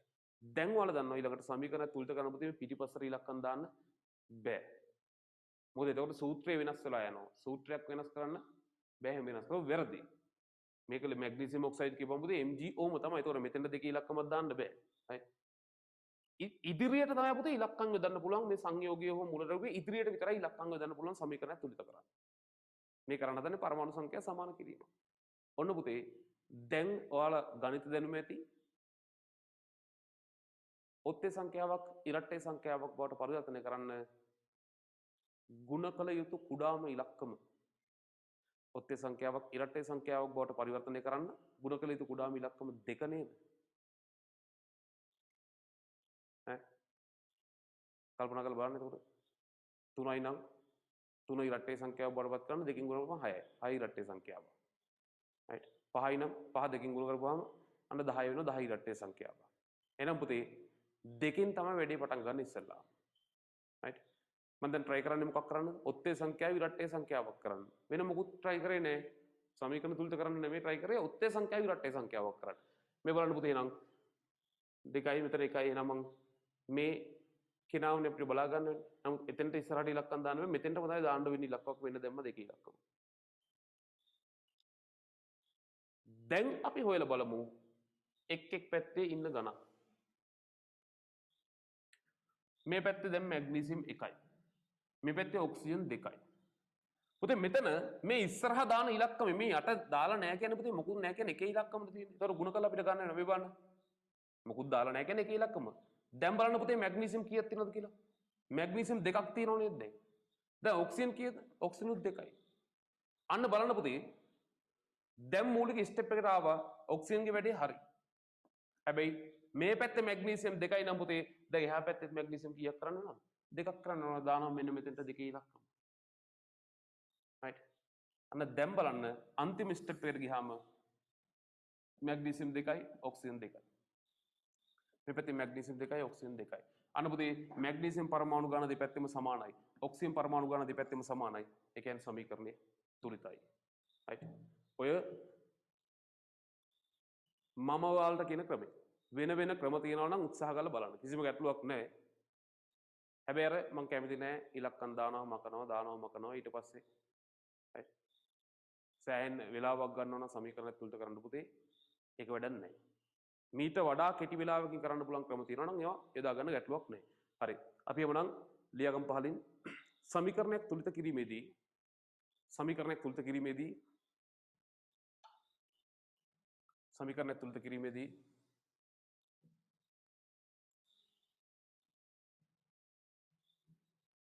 පහත ක්‍රමය අනුගමනය කළ හැක.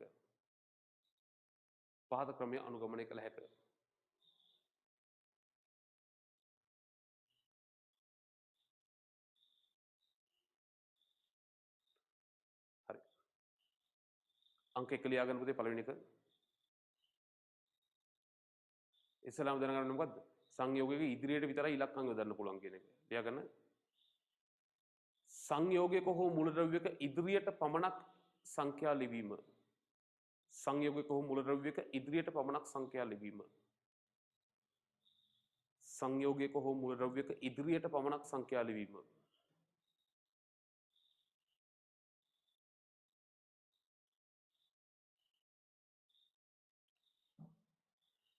ඉදිරියට පමණක් සංඛ්‍යා ලිවීම. දෙක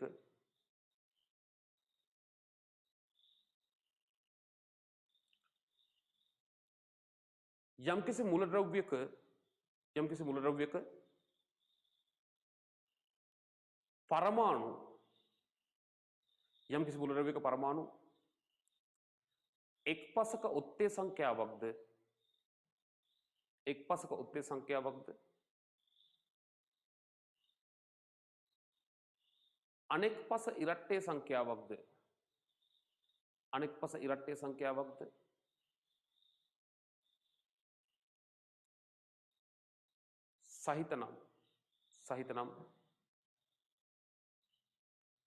සහිතනම්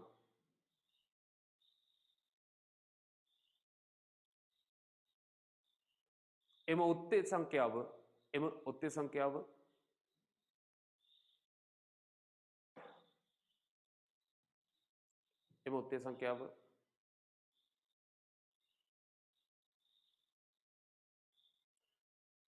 දෙකෙන් ගුණ කර ඉරට්ටේ සංඛ්‍යාවක් බවට පත් කිරීම. දෙකෙන් ගුණ කර ඉරට්ටේ සංඛ්‍යාවක් බවට පත් කිරීම.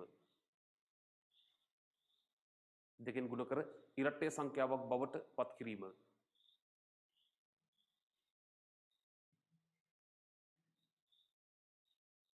දෙකෙන් ගුණ කර ඉරට්ටේ සංඛ්‍යාවක් බවට පත් කිරීම. right.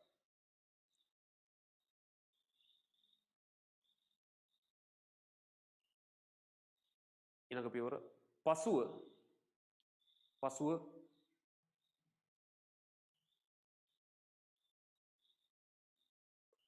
සුදුසු පරිදි සංඛ්‍යා යෙදීමෙන්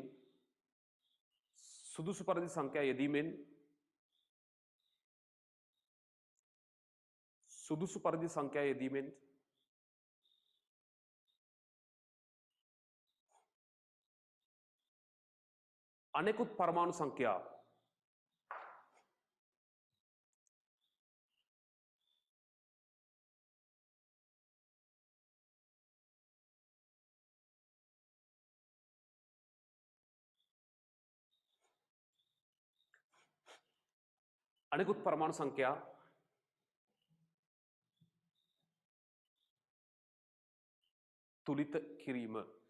පරමාණු සංඛ්‍යා තුලිත කිරීම.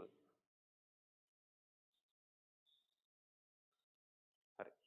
පුතේ ඉතින් ඔයාලා මතක තියාගන්න අර හයිඩ්‍රජන් වල ගන්න ඕනේ අන්තිමට කියන ඒවා ඔයාලා මතක තියාගන්න කැමති නම් ඉතින් ඔතනින් ඔය අර සටහනකට නෝට් එකකට දෙන්න බෑ. නමුත් ඔතනින් ලියා ගන්න හිට ලියා ගන්න පුළුවන්. හයිඩ්‍රජන් වල අන්තිමට අල්ල ගන්න එක හොඳයි කියන එක. හරි. එහෙමනම්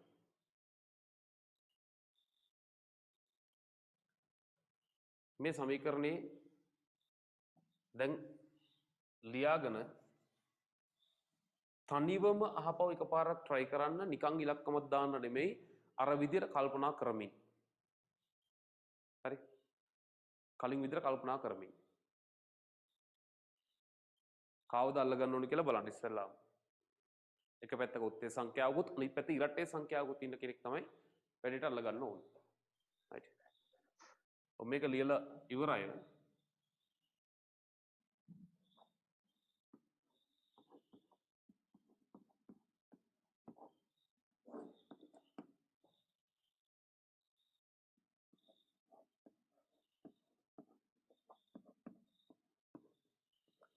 මෙන්න මේක try එකක් දෙන්න.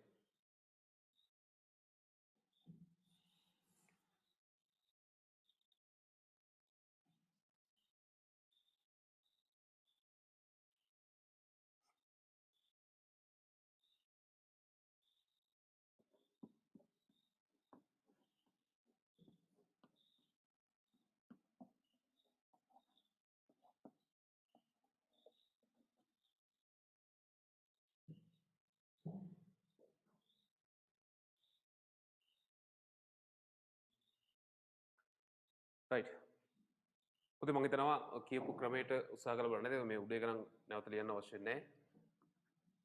මෙතන පුතේ බලන්න චෙක් කරලා බලන්න. කාවද අල්ලගන්න බැරිට. සිංක් එකයි හැපතේ සිංක් එකයි දෙකම ඔත්තේ සංඛ්‍යා. මම කො හයිඩ්‍රජන් පොඩක් පැත්තකින් තියලා ඉන්න කියලා ඉස්සලම්. ක්ලෝරින්. ක්ලෝරින් එකයි හැපතේ ක්ලෝරින් දෙකයි. අන්න පුතේ ඔත්තේ සංඛ්‍යාවක් සයි රට්ටේ සංඛ්‍යාවක්. දැන් එහෙනම් අපි මෙතන දෙකෙන් ගුණ කරමු. හරි. දැන් අපි චෙක් කරලා බලමු. මම අර මේ ක්‍රමයේ දෙන්නේ පුතේ තුලිත කිරීමට පෙර ඇත්තටම. මේක පිළිවෙලකට හදා ගන්න තමයි ඔක දෙන්නේ.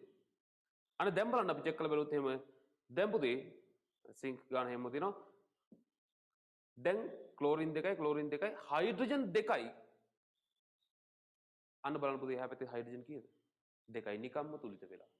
try කරේ අර උත්තේ සංඛ්‍යාව විරට්ටේ සංඛ්‍යාවක් කරන්න. බලන්න මේ පැත්තේ ක්ලෝරින් දෙකයි හයිඩ්‍රජන් දෙකයි සිංක් එකයි සමීකරණය තුලිතයි. දැන් කෙනෙකුට හිතන්න මේ දෙකේ ඉලක්කම සිංක්ටත් අයිතිද කියලා. මේ මෙතන තියෙන දෙකේ ඉලක්කම නෑ පුතේ. ඒක ක්ලෝරින්ට අයිති එකනේ. right සිංක් වල යට තියෙන එකේ ඉලක්කම. මෙතන මතක තියාගන්න අන සිංක් එකයි. බලමු පුතේ දෙවෙනි එක. තුන්වෙනි එක. කවද අල්ලගන්න තියෙන්නේ. හයිඩ්‍රජන් පොඩක් පැත්තකින් තියෙන නිසා තව එක්කෙනා ඉන්නේ ඔක්සිජන්. බලන්න පුතේ ඔක්සිජන් මේ පැත්තේ මොන හොඳට ගණන් කරලා බලන්න මේ වගේ තැන් වල. ඔක්සිජන් දෙකයි. මේ පැත්තේ බලන්න ඔක්සිජන් දෙකයි මෙන්න මෙතන එකයි තුනයි. right පැහැදිලිව පේනවා මේ පැත්තේ ඔක්සිජන් පරමාණු තුනක් තියෙනවා. මේ පැත්තේ දෙකයි තියෙන්නේ. හරිද පුතේ? මෙන්න ඔත්තේ ඉරට්ටේ සංඛ්‍යාව මේ පැත්තේ ඔත්තේ සංඛ්‍යාව. දැන් මේක ඉරට්ටේ සංඛ්‍යාවක් කරන්න. මේ පැත්තේ තියෙන සමස්ත ඔක්සිජන් ගාන ඉරට්ටේ සංඛ්‍යාවක් කරන්න ඕන.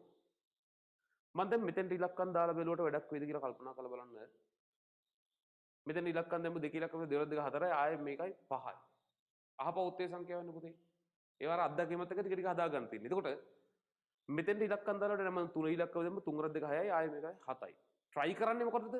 මේ පැත්තේ තියෙන ඔක්සිජන් සංඛ්‍යා ඔක්සිජන් පරමාණු ගාන ඉරට්ටේ සංඛ්‍යාවක් කරන්න හදන්නේ. එහෙනම් මෙතෙන්ට ඉලක්කම් දාලා වැඩක් නැහැ කියලා තේරෙන්න ඕනුයි. මෙන්න මෙතන දාන ඉලක්කම. දැන් බලන්න.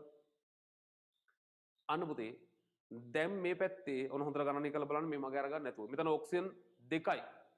මේ යට ඉලක්කමක් තියෙනවා කියලා හැම වෙලාවෙම ඔළුවේ තියාගන්න. ඒතර ගුණ කරලා ගන්න දේවරක් එක දෙකයි. මෙතන ඔක්සිජන් දෙකයි මෙතන දෙකයි ඔක්කොම හතරයි. මේ පැත්තේ ඔක්සිජන් හතරක් තියෙනවා දැන්. පුතේ නම් මේ පැත්තේ කොච්චරක් වෙන්න ඕනද? ඔක්සිජන් හතරක් වෙන්න ඕනේ. එහෙනම් මම දානවා මේ ඉස්සරහට දෙකේ ඉලක්කම.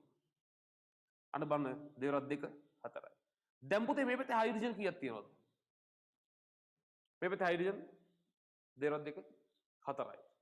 බලන්න මෙතනත් කීයද කියලා. දේවරක් දෙක හතරයි. right අර ස්ටාර්ට් එක ලේසි වෙන තමයි මම අර ක්‍රමවේදය කියලා දුන්නේ.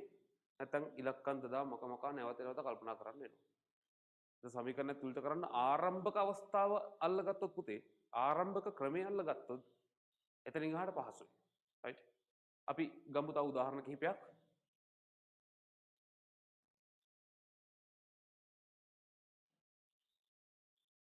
දැනට කියන්න ඕනි බහුතරයක් ස්ථාන වලට මේ ක්‍රමයේ වළංගුයි. මොකද මම කිව්වේ අර පුතේ පළවෙනි ඔත්තේ සංඛ්‍යා ඉරට්ටේ සංඛ්‍යා කියන කතාව ඔයාලට ලේසි වෙන්න හදලා දුන්න ක්‍රමයක්. ඒතකොට ඒක සමහර තැන් වල නිකන් හිතන්නකො පුතේ දෙපැත්තම ඉරට්ටේ සංඛ්‍යා තිබ්බොත් එහෙම ඔක්කොම ටික දෙපැත්තම ඔත්තේ සංඛ්‍යා තිබ්බොත් එහෙම ඔක්කොම ටික එහෙම වෙන්නේ කලාතුරකින්. නමුත් එහෙම තිබ්බොත් එහෙම කල්පනා කරලා බලන්න. මම ඒවත් ඉස්සරහට කියලා දෙන්නම්. දෙපැත්තේ ඉරට්ටේ සංඛ්‍යාවක් එහෙම තිබ්බොත් එහෙම මොකද්ද කරගන්න ඕනේ? මොකද ප්‍රතික්‍රියා කිහිපය ඒ වගේ තියෙන්නේ. right වැඩිපුරම තියෙන පුතේ මම දැන් අපි කතා කරන જાතිය ප්‍රතික්‍රියා. right අපි තව එකක් ගමු. potassium oxychloride. වියෝජනය වෙනවා පත් කරපුවාම potassium chloride සහ oxygen. right තනියම try කරලා බලන්න. KClO3 ඊපෙත KClO2 කාවද අල්ල ගන්න ඕන කියලා කල්පනා කරලා බලන්න වැඩිට.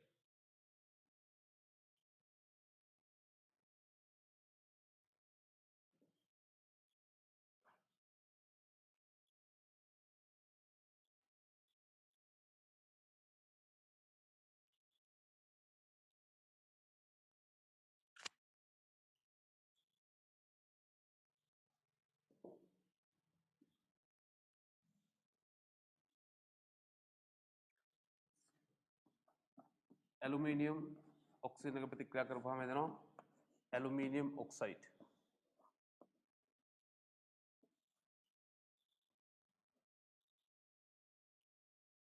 හරි උඩේ කිව්වාලට පැහැදිලි නැති පුතේ පොටෑසියම් අල්ලගන්න බෑ එකයි තියෙන්නේ. ක්ලෝරින්ටත් එකයි. මේ පැත්තේ පුතේ ඔක්සිජන් 3යි හැ පැත්තේ ඔක්සිජන් 2යි. එහෙනම් ඔක්සිජන් දිහා තමයි බලන්න ඕනේ. 3යි කියන්නේ මේක ඉරට්ටේ සංඛ්‍යාවක් කරන දැන් මෙතන දෙකේ ඉලක්කමක්. දැන් ඔක්සිජන් කීයද පුතේ? 2 3 6යි. එහෙනම් පුතේ එහා පැත්තේ 6ක් වෙන්න බෑ. එහෙනම් මෙන්න මෙතන 3 ඉලක්කමක් දාන්න වෙනව නේද? 3 2 6යි. දැන් ඊටු කට්ටිය දිහා බලන්න වෙන වෙනම. පොටෑසියම් දෙකක් වෙලා දැන්. ක්ලෝරිනුත් දෙකක් වෙලා. එහෙනම් පුතේ මේ පැත්තේ පොටෑසියම් සහ ක්ලෝරින් දෙක බැගින් වෙන්න ඕන. මෙන්න දාපුවම පොටෑසියම් 2යි ක්ලෝරින් 2යි. අර මම කිය පුරුදු වෙනකම් මේ යටින් ඉලක්කම ලියලා ඉතර ගන්න 2ක් 1 2යි කියලා පේනවා. එතන 2ක් 1 2යි කියලා පේනවා. right. Aluminium oxide. Aluminium oxide. පුතේ මේ බලන්න. දැන් ඔයාලට අල්ලගන්න දෙන්නම ඉන්නව අල්ලගන්නවා නම් අල්ලගන්න. ඇලුමිනියම් ඉන්නව 2යි මේ පැත්තේ 2යි. right. ඉතින් මෙතන දෙකේ ඉලක්කම දාලා බලනවා. එතන යනම කරන්න දෙයක් නැහැ පුතේ බලන්න. right. දෙන්නෙක් ඉන්නවා නම් ඔය වැඩි ඉලක්කම් තියෙන කෙනාව අල්ලගන්න. දෙන්නෙක් ඉන්නවා නම් පොඩ වැඩිපුර ඉලක්කම් තියෙන කාගෙද පුතේ? ඇලුමිනියම්ගේද ඔක්සිජන්ගේද? ඔක්සිජන් නේද? එයාව අල්ලගන්න. නැත්නම් මෙතන නිකන් දෙකේ ඉලක්කම දාලා බලන් ඉන්න විතරයි වෙන්නේ. අපි අල්ලගමු දෙදෙනාගේම ඔත්තේ සංඛ්‍යාවක් තියෙන. මම අල්ලගන්න ඔක්සිජන්. අන්න පුතේ මේ පැත්තේ ඔක්සිජන් 3යි. මම මෙතන දෙකේ ඉලක්කමක් දානවා. දැන් 2 වරක් 3 අන්න 6ක් වුණා. ඉරට්ටේ සංඛ්‍යාවක් කරන්න try කරේ මම ඉස්සෙල්ලා. 2 වරක් 3 6යි. එහෙනම් පුතේ මේ පැත්තේ ඔක්සිජන් 6ක් වෙන්න ඕනේ. 2 වරක් 3 6යි. දැන් පුතේ මේ පැත්තේ ඇලුමිනියම් 4යි.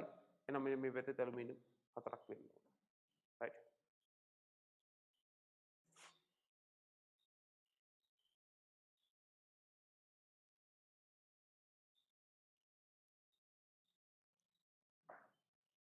right.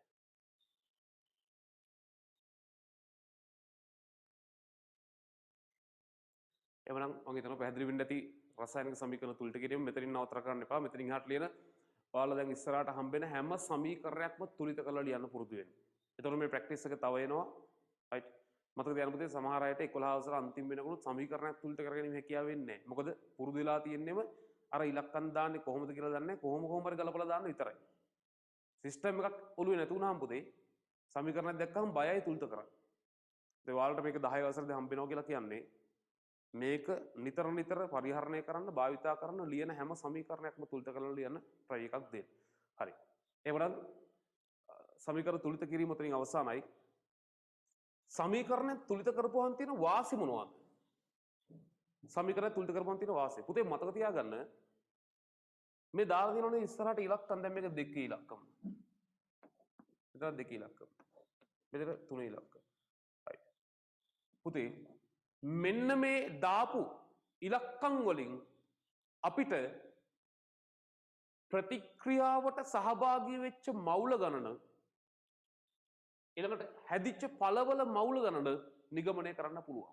සරලව කිව්වොත් එහෙම KClO3 මවුල දෙකක් ප්‍රතික්‍රියා කරොත් පොටෑසියම් ක්ලොරයිඩ් මවුල දෙකක් හැදෙනවා. ඔක්සිජන් O2 මවුල දෙකක් තුනක් හැදෙනවා. අන්න බලන්න සමීකරණයක් තුලිත කිරීමේ තියෙන වැදගත්කම. මේ අනුපාතය ලැබෙන පුතේ 2ට 3යි. අපි හිතමු මෙයාගේ 4ක් ප්‍රතික්‍රියා කරා කියලා. KClO3 4ක් ප්‍රතික්‍රියා කරත් පුතේ 2ට 3 නම් 4ට 6යි. මෙන්න විදිහට මවුල සංඛ්‍යා අපිට ලබාගෙන ගණනය කිරීම වලට යන්න පුළුවන්. එහෙනම් අපි ලියාගමු රසායනික ප්‍රතික්‍රියාවක් තුලිත කිරීමේදී රසායනික ප්‍රතික්‍රියාවක් තුලිත කිරීමේදී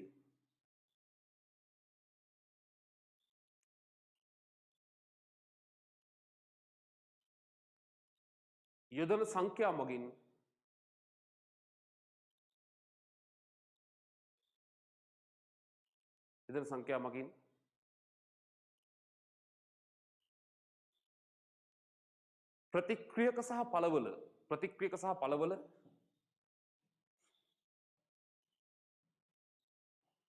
ප්‍රතික්‍රියක සහ පළවල මවුල අනුපාතයන් නිරූපණය වේ. මවුල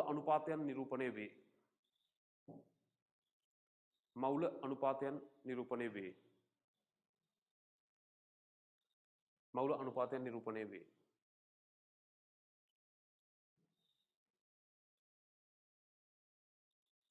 ප්‍රතික්‍රියක සහ පළවල මවුල අනුපාතයන් නිරූපණය වේ. හරි.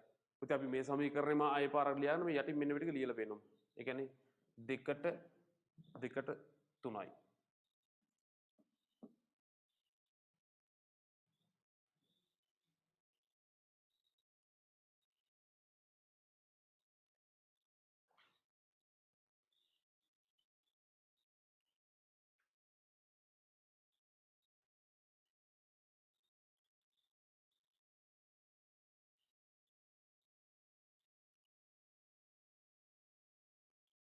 right.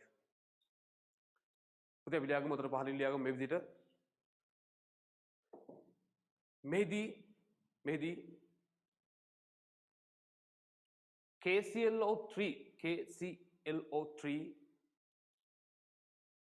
මවුල දෙකක් වියෝජනයෙන් KClO3 මවුල දෙකක් වියෝජනයෙන් KCl මවුල දෙකක්ද KCl මවුල දෙකක්ද O2 මවුල තුනක්ද ලැබේ. O2 මවුල තුනක්ද ලැබේ. O2 මවුල තුනක්ද ලැබේ.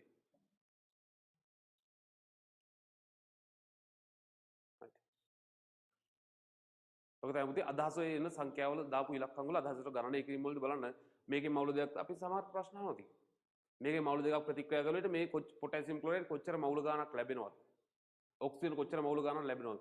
අනුපාතය තමයි පුතේ මේකේ නිරූපණය වෙන්නේ. ඒතර මෙහෙන් 4ක් දැම්මොත් එහෙම කල්පනා කරන්න මෙහෙන් මොකක්ද වෙන්නේ කියලා. මෙහාගෙන් 4යි නම් ප්‍රතික්‍රියාවට සහභාගී වෙන්නේ KCl 4ක් හැදෙලා ඔක්සිජන් 6ක් හැදෙන්න ඕන. රයිට්? ඔය අනුපාතය තමයි නිරූපණය වෙන්නේ. හැම සමීකරණයක් දිහා දකිනකොටම පුතේ දැන් තුලිත කිරීම කියන එකට ආස වෙන්න. තුලිත කරන්න. ඊට පස්සේ දාපු ඉලක්කමේ තියෙන වැදගත්කම් බලන්න. ගණනය කිරීම වලදී පුතේ දැන් ඉස්සරහා කොටස් වල තියෙනනේ ගණනය කිරීම. ඒ ගණනය කිරීම කොටස් වලදී පුතේ මේවා ඍජුවම දායක වෙනවා. රයිට්? එතකොට මේ කතා කරපු කොටස් ටික හොඳට බලන්න. අපි පාඩමේ එක කොටසක් අවසන් කරා.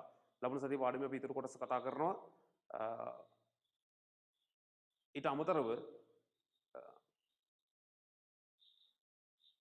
ගෙදර ඉඳලා දැන් මේ අන්තිම දැන් මේ දවස් ටික ඇද්දි පුතේ මම ඉස්සරහට තීරණය කරනවා මේ තියෙන පාඩම් ටිකේ ඉක්මනට වීඩියෝස් ටිකක් කරන්න. ඒ කියන්නේ දැන් මේ තියෙන කාල සීමාවත් එක්ක සමහර පාඩම් වල ඒ කියන්නේ මේ සතියකට එකක් වෙන්නේ නැති වෙන්න ළඟ වීඩියෝස් ටිකක් අපි හැදුවොත් එහෙම ඒතර වලට ඉක්මනට පාඩම් ටික අවසන් කරගන්න පුළුවන් ක්‍රමවේදයක් දැනට හදමින් යනවා. අපි බලමු ඉස්සරහට මොකද්ද කරන්න පුළුවන් කියලා ඒ ටිකට. රයිට්. එහෙනම් නැවත හොඳට බලන්න. ප්‍රශ්න හොයාගෙන දැනට ඒවා කරන්න. ගැටලු තිබ්බොත් අහන්න. ඕක තමයි රටාව. පුතේ ඔයාලට මෙතනින් එහාට ගොඩක් කියන්නේ අපේ බොරල් ක්ලාස් එකේ දරුවන්ට මේ මම හිතනවා මීට් ඔන්ලයින් දැන් මේ අද කරපු එක පුතේ මම කියන ඔන්ලයින් සහ රෙකෝඩින් කියන දෙකටම අදාළව කරේ. ඒතර අද කරපු දැන් අද ඔන්ලයින් ක්ලාස් යන වලට කරේ ඉස්සරහට පුතේ මම බලාපොරොත්තු වෙනවා වීඩියෝ එක අප්ලෝඩ් කරන්න. මොකද ඒක මම හිතන්නේ ඔයාලටත් හොඳයි. මොකද දෙපාර තුන් පාරක් වුණත් බලන්න පුළුවන්. සමහර ගැටලු තියෙන්න පුළුවන් මේ අඩුපාඩු ඒ දැන් ඊළඟ ස්ටෙප් එකට හැදෙන්න පුළුවන්. ඒ කියන්නේ වීඩියෝ එක අප්ලෝඩ් කරලා මම තේරුම් 10 අවසර මේ ඔඩියෝ එක විතරයි ඇවිල්ලා තියෙන්නේ. රයිට්. එතකොට සමහර තැන් වල මොකද මම නෙමෙයි පුතේ ඔක් කරන්නේ. එතකොට ඒ තැන් වලදී ගැටලුව තිබ්බ මට ඔයාලා ඉදිරිපත් කරන්න වීඩියෝ එක අප්ලෝඩ් කරන එකේ වාසි දෙක තුනක් ඔයාලා දෙනවා. මොකද කිහිප වතාවක් බලන්න පුළුවන් විදිහට තමයි දාන්නේ. අන්තිමට ගැටලුවක් තිබ්බොත් එහෙම ඔයාලට ඒක निराකරණය කරගන්න පුළුවන්. මොකද මේක දැන් ඔන්ලයින් ගියා උතනින් ඉවරයිනේ. එහෙම නොවේ. ඒතර අන්තිම තමයි පාඩම් ටික ඉක්මනින් ඉවර කරගන්න. රයිට්. එතකොට සතියකට එකක්ම නේ බාද සතියේ මම පුතේ මෙහෙමයි. දැන් මෙතනින් මේ විශේෂයෙන්ම බොරැල්ල ක්ලාස් එක සම්බන්ධව මේ ක්ලාස් එකකදී මුදල්ම කියන මානසිකත්වයෙන් එළියට ගිහිල්ලා මේ පන්ති කරන්න පුතේ. ඇත්ත කතාව. රයිට්. එතකොට ඔයාලට වීඩියෝ දෙක තුනක් මට සතියේ දෙන්න පුළුවන් නම් මම වීඩියෝ දෙක තුනක් කරේ සතියේ ඔයාලට දෙනවා. ඉක්මනට බලලා ඉගෙන ගන්න. රයිට්. අපි ඉස්සරහට ওই ක්‍රමවේදය යමු. බලමු. උපරිම උත්සාහ කරනවා විශේෂයෙන්ම දැන් 10 අවසරයට පාඩම් ටික කව කරන්න. ඊට 11 අවසරයි විභාගයට සූදානම් කරන්න. රයිට්. වැඩසටහන් ගොඩක් යනවා පුතේ 11 අවසර දැන් ඔයාලා දන්නවා පේපර් ක්ලාස් එකේ මම හිතනවා ඔයාලා සෙමිනාර් එකට සම්බන්ධ වෙන්න ඇති කියලා මම හිතනවා. රයිට්. ඒ සම්බන්ධ වුණා නම් ලොකු දෙයක් පුතේ සමහර කම්මැලිකමට සම්බන්ධ වෙන්නෙත් නැහැ. රයිට්. සම්බන්ධ වුණා නම් ඔයාලා දැනගන්න ඇති කොච්චර වටිනාකමක් තියෙනවද කියලා ඒක පේපර් එකක් කතා කරද්දී. රයිට්. ඊට අමතරව දැන් ඒවා සාමාන්‍ය පරිදි මුදල් ගෙවා යන ක්ලාස් පුතේ ඔයාලට පේපර් ක්ලාස් එක මේ පාස් පේපර් ක්ලාස් එක පුතේ නොමිලේ යන්නේ දිගටම දැන් අද විනාඩි 10කින් විතර පටන් ගන්නවා. කැමති අයට ඔහොමම සම්බන්ධ වෙන්න පුළුවන්. රයිට්. එහෙනම් අපි ඉස්සරහා පව් මම හිතන්නේ වීඩියෝ එකකින් තමයි ඊළඟට හම්බෙන්න වෙන්නේ. හොඳට වැඩ ටික කරන්න, හොඳට පාඩම් කරන්න. right.